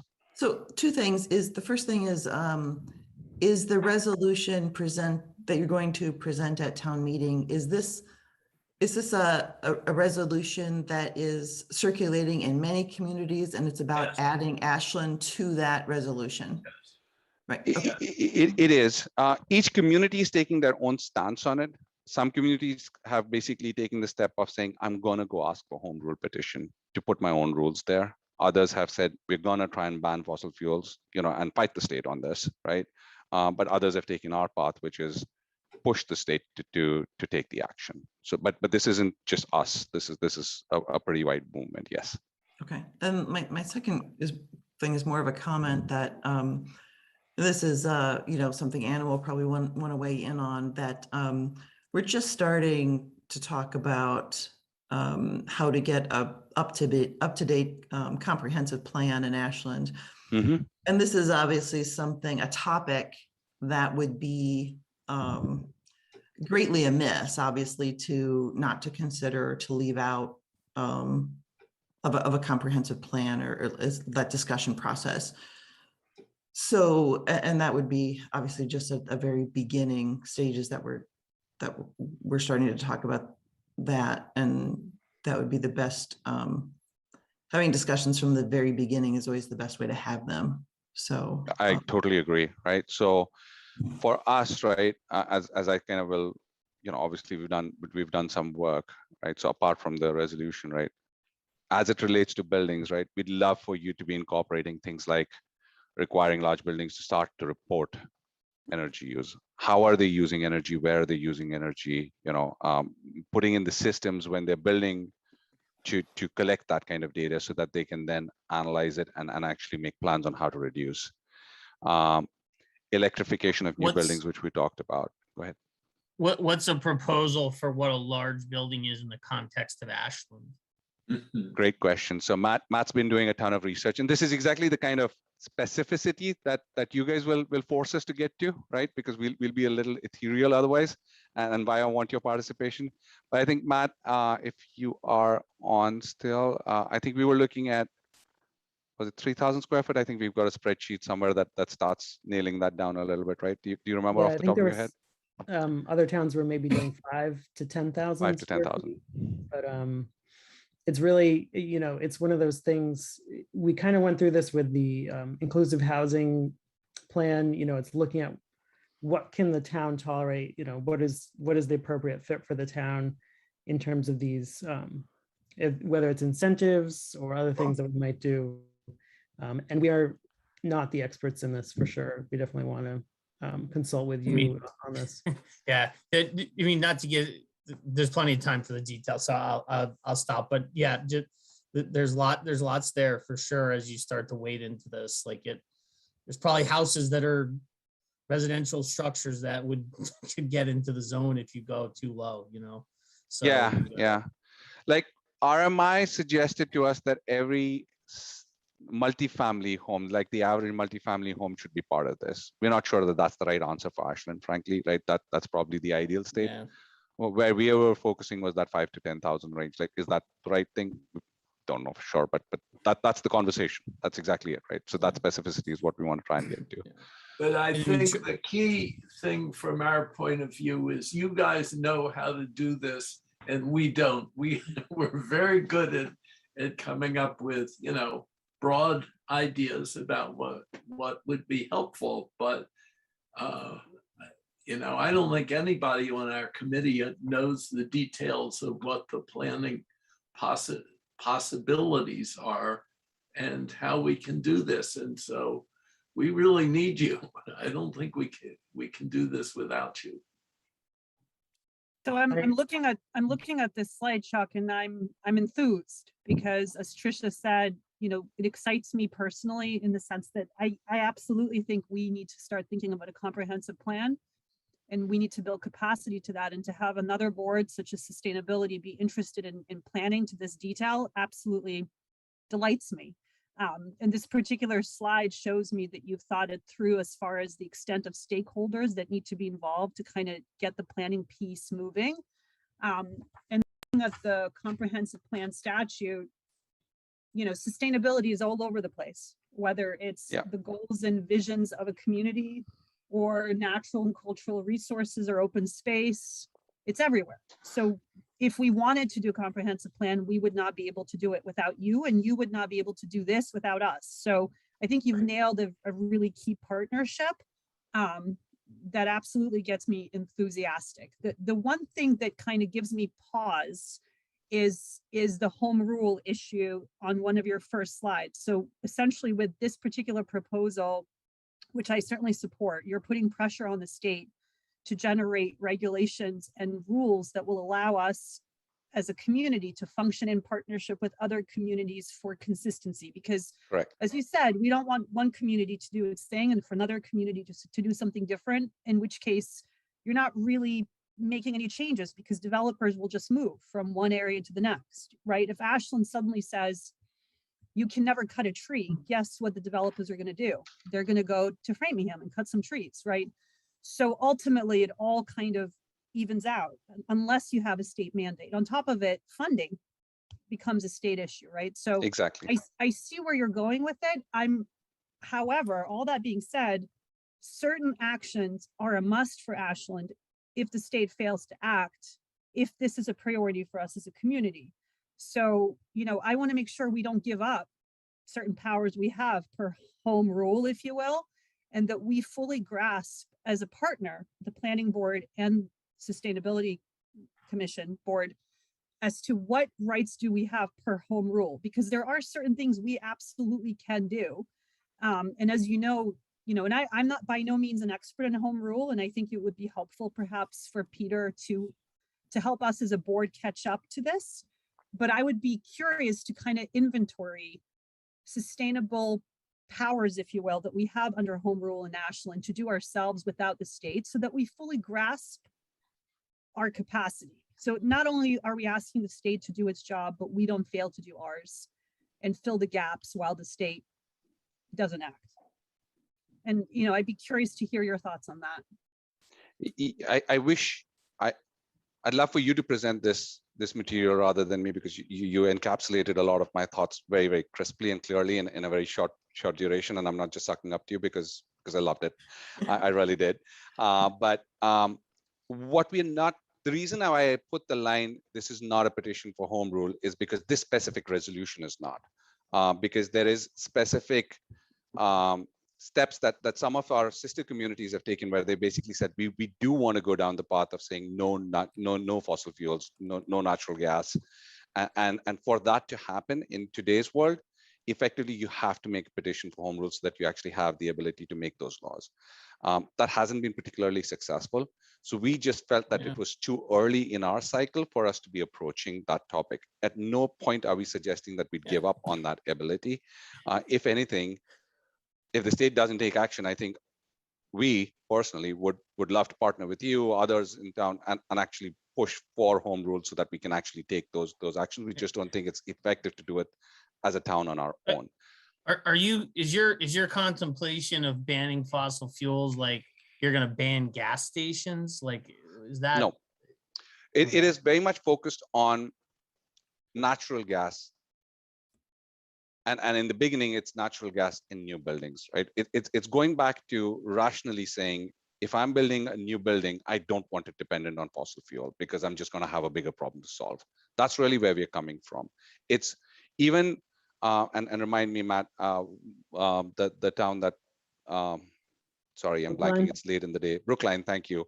Even Brookline actually took the approach of new buildings will not be dependent on natural gas, right? So at no point are we suggesting that a 100-year-old house that's on oil, suddenly we rip and replace it, right? That's not practical. That's not meaningful. That's not sensible. And I guess where I'm going with it is I can see how sort of there's like there's a kind of a construct of extreme versus not extreme, right? Like on a scale of 1 to 10. So a 10 might be these outright bans that require a home rule petition, right? Right. But then there's also all kinds of little things we can do that are absolutely allowed. All kinds of little things, like, and I'll just throw one out there that came up today where we as a planning board are talking about restaurants asking for outdoor seating space, right? And we don't know what those design elements should look like when you put something on a sidewalk, right? Outside or whatever, or in a parking lot. Could that be a sustainability question? Could that be viewed as a design element that we require certain kinds of lamps or certain kind of heating or certain kinds of whatever it is that has a sustainability element? Absolutely. And that is not prevented by home rule limitations. I agree. So this idea that we must worry about home rule, I think, is a false one. We certainly have to worry about it when we do extreme things, but not when we're doing everyday development or planning. And that's kind of where I would like to take us towards that practical application as soon as possible, because that we can do, right? We can talk about, for example, inclusionary zoning and what that means to dense housing and how that impacts sustainability. We can talk about building the Minda school and promising to put solar panels, but not yet having funding and what that means to sustainability. We can talk about all those things because they don't require home rule petition. They don't, and you're spot on. In fact, the first two lines just as examples, do not require home rule, right? Us requiring a large building to report and reduce energy use has already been adopted by both Boston and Cambridge, right? Creating programs for owners to reduce energy use. Heck, the state's got a program. It's a question of expanding that program, right? Mass save already exists, right? Now taking it much further is really, we ourselves as a sustainability committee just released the program Trish talked about, right? With the solar and heat challenge. So there are lots of things that we could do. And then from a planning perspective, as you called out, right? Inclusionary zoning, requiring certain amount of pedestrian sidewalks, right? On the transportation front, requiring that an apartment complex think about smart parking and actually put, even if it's just the elements of the electric supply that would be required to put a charging station, maybe it's not even put the charging station, at least make it feasible so that a condo community or an apartment dweller has access to electricity to charge a car, because how can you ask them to move to an electric vehicle if they can't charge the thing, right? It's one thing for me with my single family house to put that in. It's impossible for them to do it. Those are The elements Ashland that we can Planning Board's absolutely do. already been down this path to some degree. I mean, Preston Crow was like historically, he always pushed for charging stations, or if not charging stations, wiring. Now that's not in every single garage, you know, I mean, but it's something that this planning board, you know, has made attempts at, largely due to Preston Crow. And he's still lurking on another screen there, being very quiet in the background. I think the It's difference always though now there. is, I think where some of the conversations we ourselves got into, even back in 2019, and Matt was leading the committee at that time, right? When we were talking about net zero, we'd get into conversations that even for us it was a little difficult to comprehend that we would be in a future where the major car producers are now in the next 20 to 30 years, right? That's happened in the last 4 years, 5 years, right? Even 5 years back, that wasn't a thing, right? 5 years back, if you talked an electric car, you basically had a Nissan Leaf or you had a Tesla, right? You've got now, you know, the president driving a Humvee, which was electric today. I think I saw it on TikTok or somewhere. So that storyline has shifted, right? And so as I drive around, I see that many more electric vehicles. We've gotten into conversations this summer with members of a condo community that are trying to figure out, how do we put solar panels on our roofs? We don't own our roofs, right? Those are things that I think we can think about, that we can strategize, that we can sort of position, don't require home rule, require in the town. And that those are the elements that I really want to focus on with this group to build into our plan, so that they can become maybe the beginnings of the comprehensive plan, at least is aligned with that plan. It can be a starting block and then detailed out in each one of those initiatives as we progress them, you know, if that makes sense. So Ashland, I think, you know, obviously this is a topic that we could have one of our mega meetings and go on until Totally, 11:30. would love to. Yeah. But what I want to do to summarize is that basically what you're doing today is to introduce what we're going to hear at town meeting, so that we are prepared for that and we have our questions answered and we understand it. That's right. And the second part of this, maybe that has come out and through your slides, is to, and I'm going to put this back on the sustainability committee. We'll be talking about it in our own discussions about when in our various retreats we've been having, in our upcoming discussions about the comprehensive plan. But I would ask that the sustainability committee also be thinking about what types of things, what types of, you know, actionable items help this conversation to proceed. So is it having a member of the planning board as a representative to the sustainability committee? Is it the sustainability committee coming before the planning board once a quarter or something? Our schedules at times get quite full, but to have a goal of a more constant communication. I would like the sustainability committee to give this some thought, to see what you would be asking of us. Yeah, awesome. So that doesn't have to be, you know, done tonight, but I agree. I will make one request tonight, which is if even one of you was willing to maybe partner with us to flesh this section out, and a second section that focuses on zoning, which I know there's a separate board for it, but again, just put some thought into it. Even if one of you was willing to maybe partner with us, we feel we've taken this to a certain stage where we're struggling to take it any further. So having that richness of ideas maybe come in will help explore the, open up the avenues that we do need to go further down into. Join one of our committee meetings, upcoming committee meetings. We'll dedicate it to this topic and just let's explore it a little bit more, put some meat on this bone, and then we can take it a little bit further, and then we can come back to, as you mentioned, Trish. And I'll leave that there. Like one of you reach back out to me, like whoever it is, and we'd love that participation. We have a retreat coming up next week, so maybe we'll make sure that that's something that we can discuss. That'd be awesome. Because we have a number of projects. I don't want any, that are gonna need our time and attention. So we have to see how we can kind of distribute things according to time, resources, and interest, and see if we can think ahead a little bit, be a little ahead of the curve on this. So that would be awesome, and that's as much as we sure. Jump in a minute. What I really want to say is that net zero is something the whole town is going to have to work on. It can't be the sustainability committee. We can, do certain things, but, we just can't do this without you, among other groups. We're taking this on as a feature of what you do. So we're going to need your help if we're going to get there. Yeah, agreed. There's there's layers of different needs and groups in town, such as housing, and inclusionary housing, providing housing in Ashland, so that it's another focus, another layer. So it's kind of trying to figure out how these things can overlap and support each other rather than have contrasting goals to each other. So right. Agreed. They can't be silos. Yep.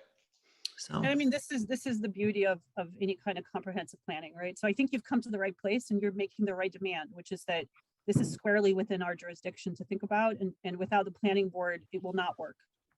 Cannot work. Because it just can't. You can't have a net zero plan without the planning board. Right. I mean, I can say that my thought on this is, I'm putting my thinking cap on, no offense, without you, sustainability, just to kind of do my job, which is I need to think about home rule and what can we do as a planning board to create change to do our job. And I'm more than happy to kind of put that thinking cap on and start pushing that as far as capacity within the planning board. And I think that's our duty, even if we have kind of other big projects. And it is about finding balance between all of these different needs. That's the beauty of a planning board. So I'm enthused by this slide specifically because you recognized all the different stakeholders, including developers, including finance committee, right? You've identified kind of everybody in the community who each have their own individual interests without creating islands. It's also a long-term planning process. So, we think of it in stages. The first stage is what are the things that are just best practices that we can implement in our process, as a board. The next stage is more difficult, but are there zoning changes that we need to make to support the goals? And maybe those are not all done at once, but over a period of several years, because that's quite a lot to work on and quite a lot for the town. So we think of the net zero thing is by its nature kind of a marathon with a long target. So that's how we're thinking about it. I'm very excited to hear the enthusiasm for it. And we have some great resources too that we can share with the planning board. MAPC just came out with guidance on net zero planning and zoning like today. So that will be something that we would definitely input into our plan as well. So looking forward to working with you on this. Yeah, so why don't, we'll go through our retreat next week. I don't know, I assume you guys are meeting fairly regularly before town meeting. So why don't, Ash, why don't I regroup with you sometime after Thanksgiving and after the planning board has a chance to kind of discuss our various roles and things with that. So, I think that's logical. I mean, we are Okay. focused on getting the resolution out, so Yep. that timing is perfect. okay, sounds All right, good. lovely. Thanks, guys. Thanks, Thank everyone. you. Really Thanks appreciate you everyone for giving us the joining time. us. Take care. Yep. Bye-bye. Thank you.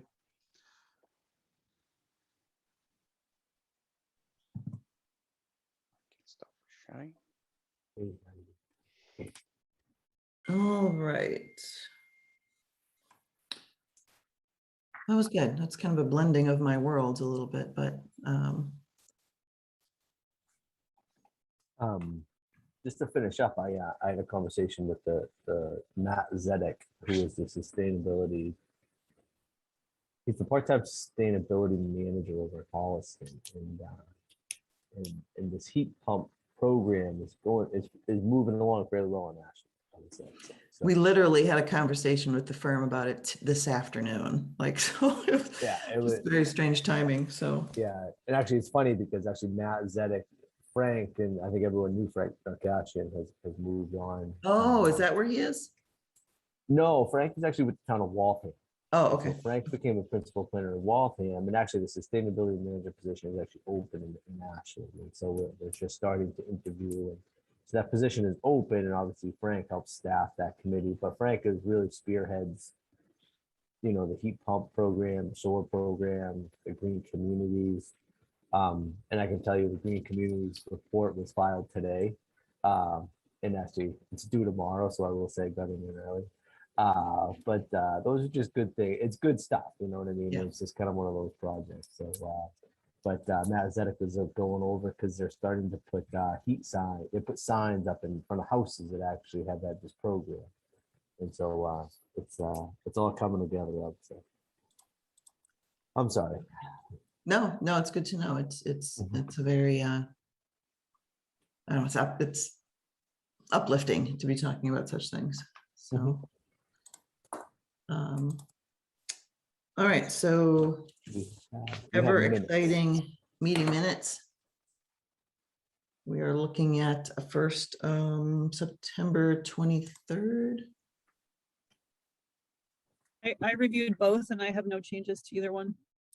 I just want to make sure we picked up which one was your comment, Anna, about a 5-foot versus a 10-foot setback. I wanted to make sure if that was I believe correct. that's the October 14th minutes, and I'm pretty sure it was 5 feet because I cut and pasted it from my notes for today. Yeah, that would have been the more recent discussion. Okay. And I mean, he's saying that that's what he had said. So I think the minutes are accurate. He's just offering more now. So I'm not complaining. I think the minutes are fine as is, because the minutes from today will recognize that That it number was a went up. 10-foot. Okay. Yeah. Yep. That's. I think that's fine. his proposal is just changing, which is great.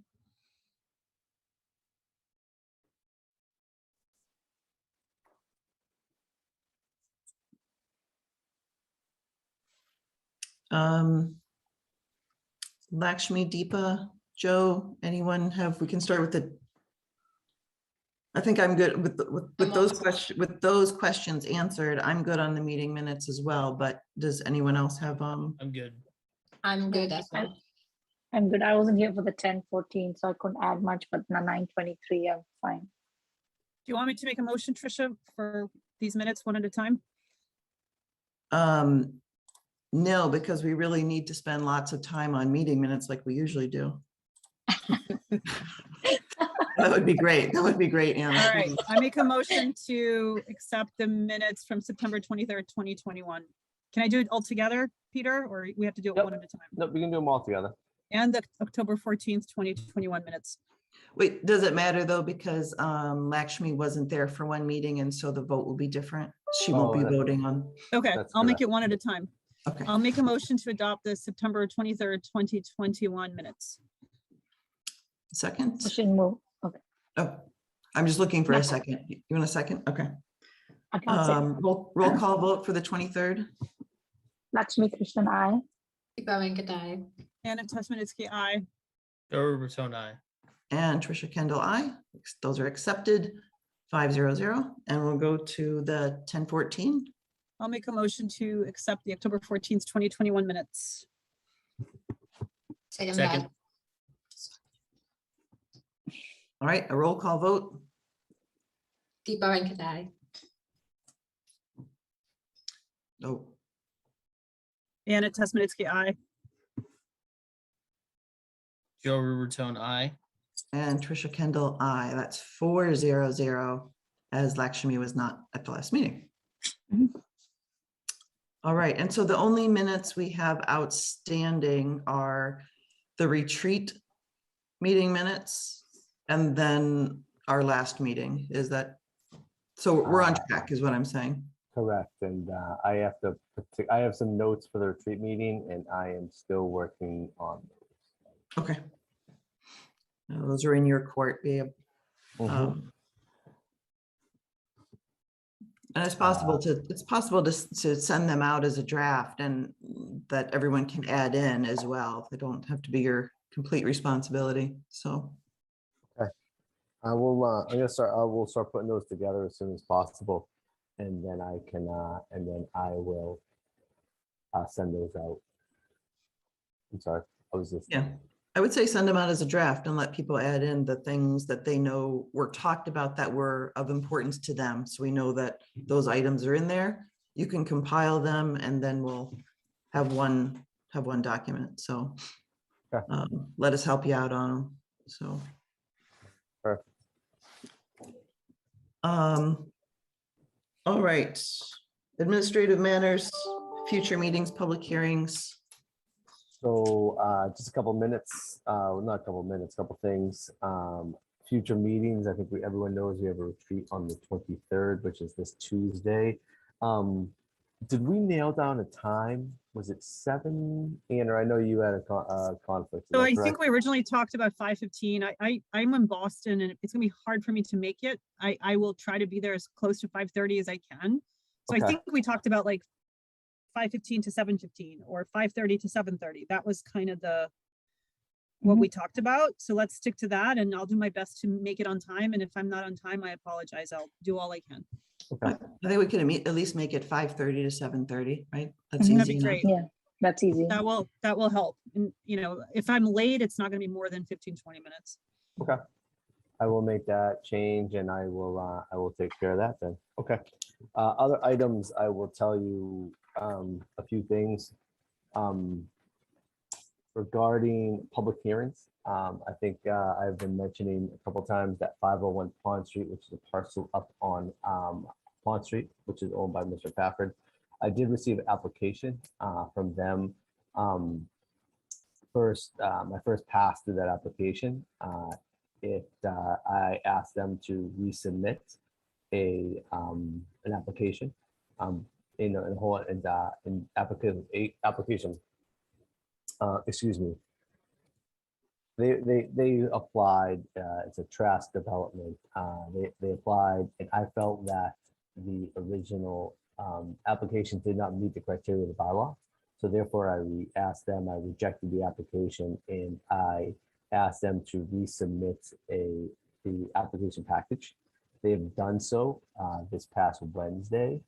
And so I looked at it a little bit today. I believe that application as a whole does a much better job just addressing the Pond Street Overlay District and how the planning and how that project is, I would say, proposed within that district. And so I am going to most likely move forward and schedule a public hearing for December 9th in front of the planning board. Regarding my time requirements, I need to kind of move this along because we only have one planning board meeting in December. So the next planning board meeting, I'm gonna have to put that case on the agenda. So you're talking about, you're putting it on for December 9th. So that's why you're putting, okay. Yeah, so I'm gonna have to mail notices out to abutters. I'm gonna put in the newspaper. I'm gonna Okay, put that up on the town website. I'm gonna really have to open, kind of proceed. Because they did submit a newly revised application package to me by Wednesday, which was the deadline to get on to the December 9th meeting. okay, And so to be fair and respectful of all parties, it's my responsibility to process that application. okay. Other items I will tell you is that Charlie Brook Trail had its final coat of pavement down. I mentioned it earlier in the meeting. I think it looks really good. The pensions are in, the kiosks are in. So if anybody gets time this weekend, please feel free to go out there, take a walk. Tomorrow morning, there's going to be small ribbon cutting at 8:30 in the morning. I'll go on the Magunko side of the trail. Please, if you want to join, join the town, please come on down. I think there's going to be coffee and muffins. I may or may not be there. I'm coming in from Charlestown. Sometimes I'm not typically in the office until a little bit later. So if you decide to go, great. If not, I'm happy to see you. And then other items, it was really just that retreat. And Peter. That's it. Peter, Yes, Joe. could you give us an update on 12 Pond Street and where we are with that? Which Yeah, so thanks, Joe. So I talked to Mr. Zamudo. He was able to paint, I believe. However, he has failed. Well, he is, because of the supply chain, he has been unable to actually get the brick that he was proposing. And so therefore, he has not been able to put up a full sample for the planning board to come and see. And so I am kind of waiting to hear back on an update from him. But I talked to Mr. Zamudo probably late last week or last midweek. Yeah, last week, looking for an update, I would say. But that's the last I heard from Mr. Zamudo, and he hasn't contacted myself. I have one report. The 10 to 50 Main Street Committee met on Monday, right, Deepa? It was Monday. And I thought it was a very, in contrast to the meeting prior, it was a very good meeting, a very productive meeting. I felt that they had looked at all of the questions that the design concept questions that were raised and made a sincere effort to address them. That doesn't mean everything was resolved or that it's a done deal or anything of that nature, but it was an extremely positive step forward given where we were the meeting before that. So that said, it seems that the applicant may be pursuing a different course and may not I don't really know any other information about it, but may be reconsidering the 40R process. So so that's basically all I know about where things stand. I'm sorry. What other process are they considering? I think by right. Yeah. So, Deepa, do you have anything you want to add to that? No, it was a surprise, but I guess it was really a productive meeting on Monday, and kind of the change of course was it threw me a little of surprise, but I guess it's all the better. It's getting better and better, so we'll get there.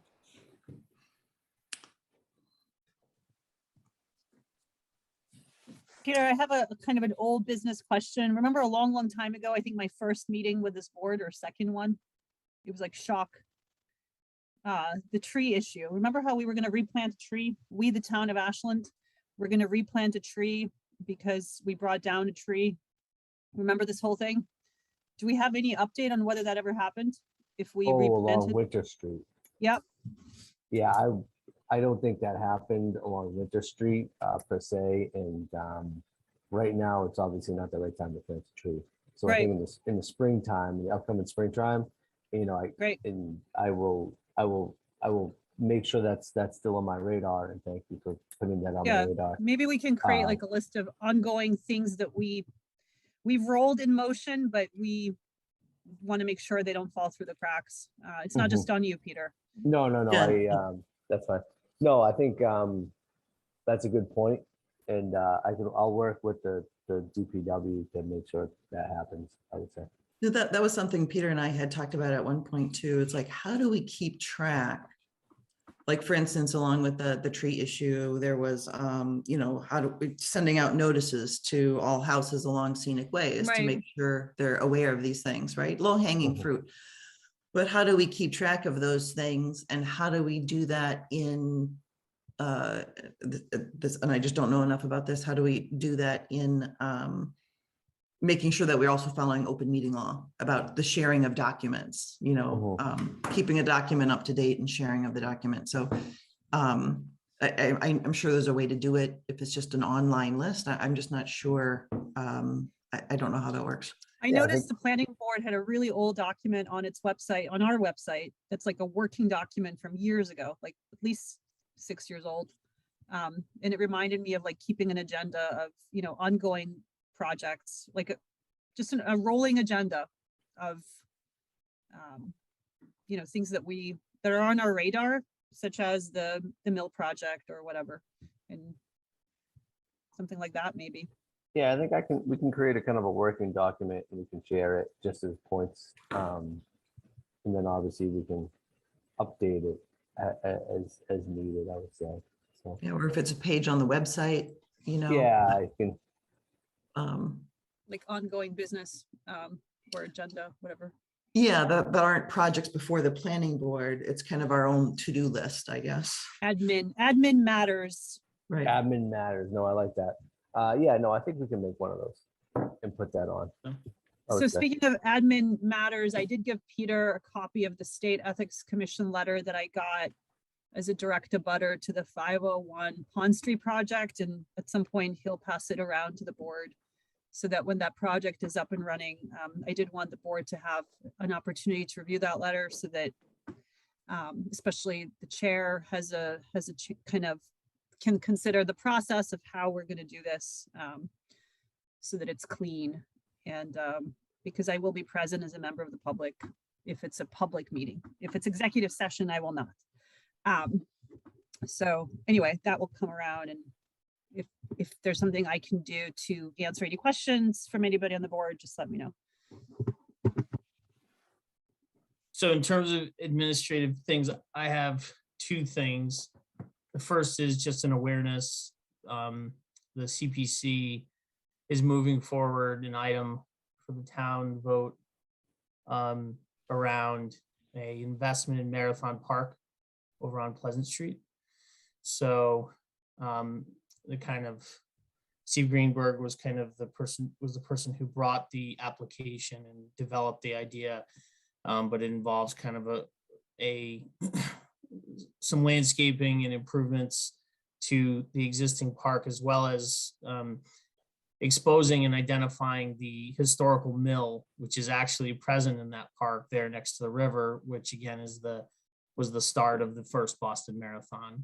I forget the name of the mill, but that's in front of the town at the upcoming town meeting that's been put forward. So, and then the other thing is I want to announce to the board that I'm going to be resigning from the planning board probably with the next meeting on December 9th being my last meeting.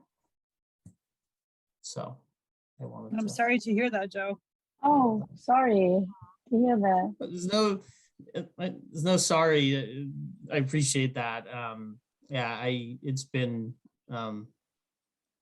I've learned an enormous amount over the last 5-6 years, and I honestly, in my time, I think this board is more serious, more aggressive, and looking to tackle more than I've seen in my time on the board. And I think that, all of you collectively are, doing great things and gonna do great things. So it's been a pleasure. I think your departure from the board is going to require a vote. I'm not sure you have the votes that you need. I may not have the votes to go. Do we want to go into executive session and figure out how to keep them? So No, yeah, That's too so bad. we're all gonna miss you, Joe.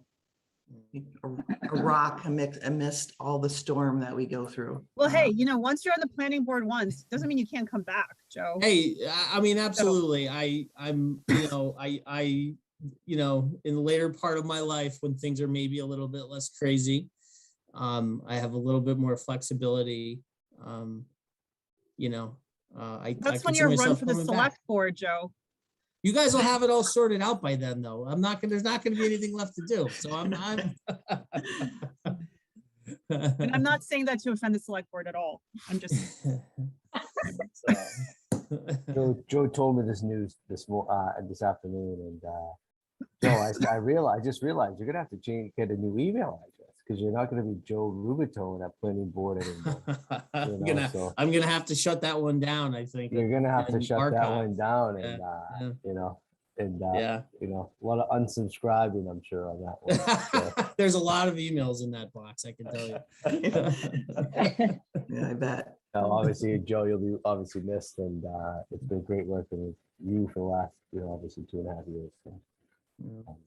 Thank you all for the kind words, you guys and gals. Right, don't try to get out of December 9th because we're going to be looking for you. I'll be there. I'll be there. All right. Well, the 23rd, the retreat is the day before my birthday. So if you don't show up for that, I'll take it personally. Okay. Well, I mean this in sincerity. I'm willing to do what the board would prefer. Obviously, I would understand if the preference is, well, don't attend.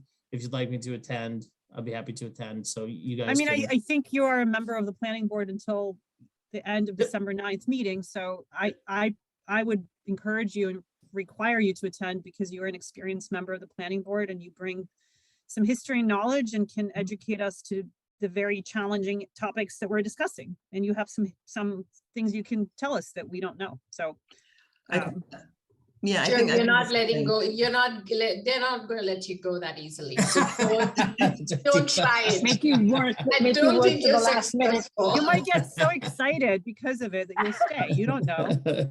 We are not giving you your evening off. I'm going to bring a cake for my birthday. I need a cake. You can bring your boys and make them sit in the corner. We'll make sure we have games for them this time around. Yeah. I think is the person who's been on the planning board the longest, which good grief, we have a young planning board, I mean, Peter and I have only been here 2.5 years. We came on at the same time. So Lakshmi, how long has Lakshmi been on? I am coming 1.5 years now. I came May of last year. My guess was like 4 years. So that tells you. The time is. Do we want to maybe consider having the retreat somewhere other than town hall, just to kind of send Joe off on a positive note, just to sort of make it a little bit more social? Is that something that the planning board might be interested in, to kind of make it more of a dinner at a restaurant? Can I give you my thoughts?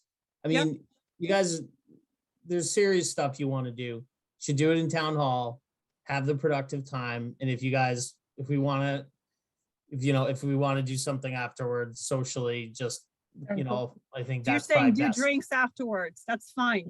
Yes, don't touch next Apple door. juice is I'll its make a own motion. drink. I'll make a motion that after our retreat, we will take Joe out for Yeah.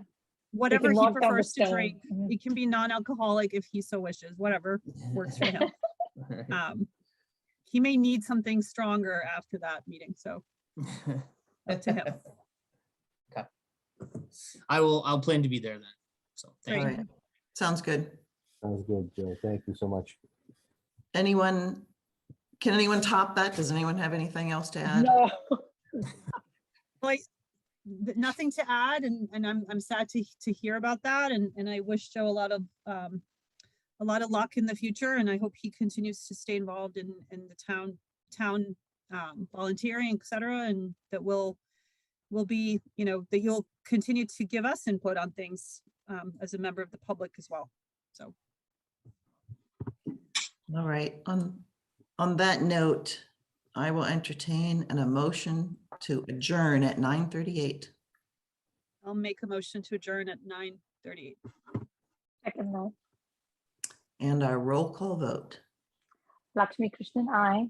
Deepa Vangadai. Anna Tesmanitsky, aye. Joe Ruberton, aye. And Trisha Kendall, I. That is a wrap, 500, and we will see you on Tuesday. Right, have a great See night, ya. everybody. Bye, good night. Good night, everybody. Night.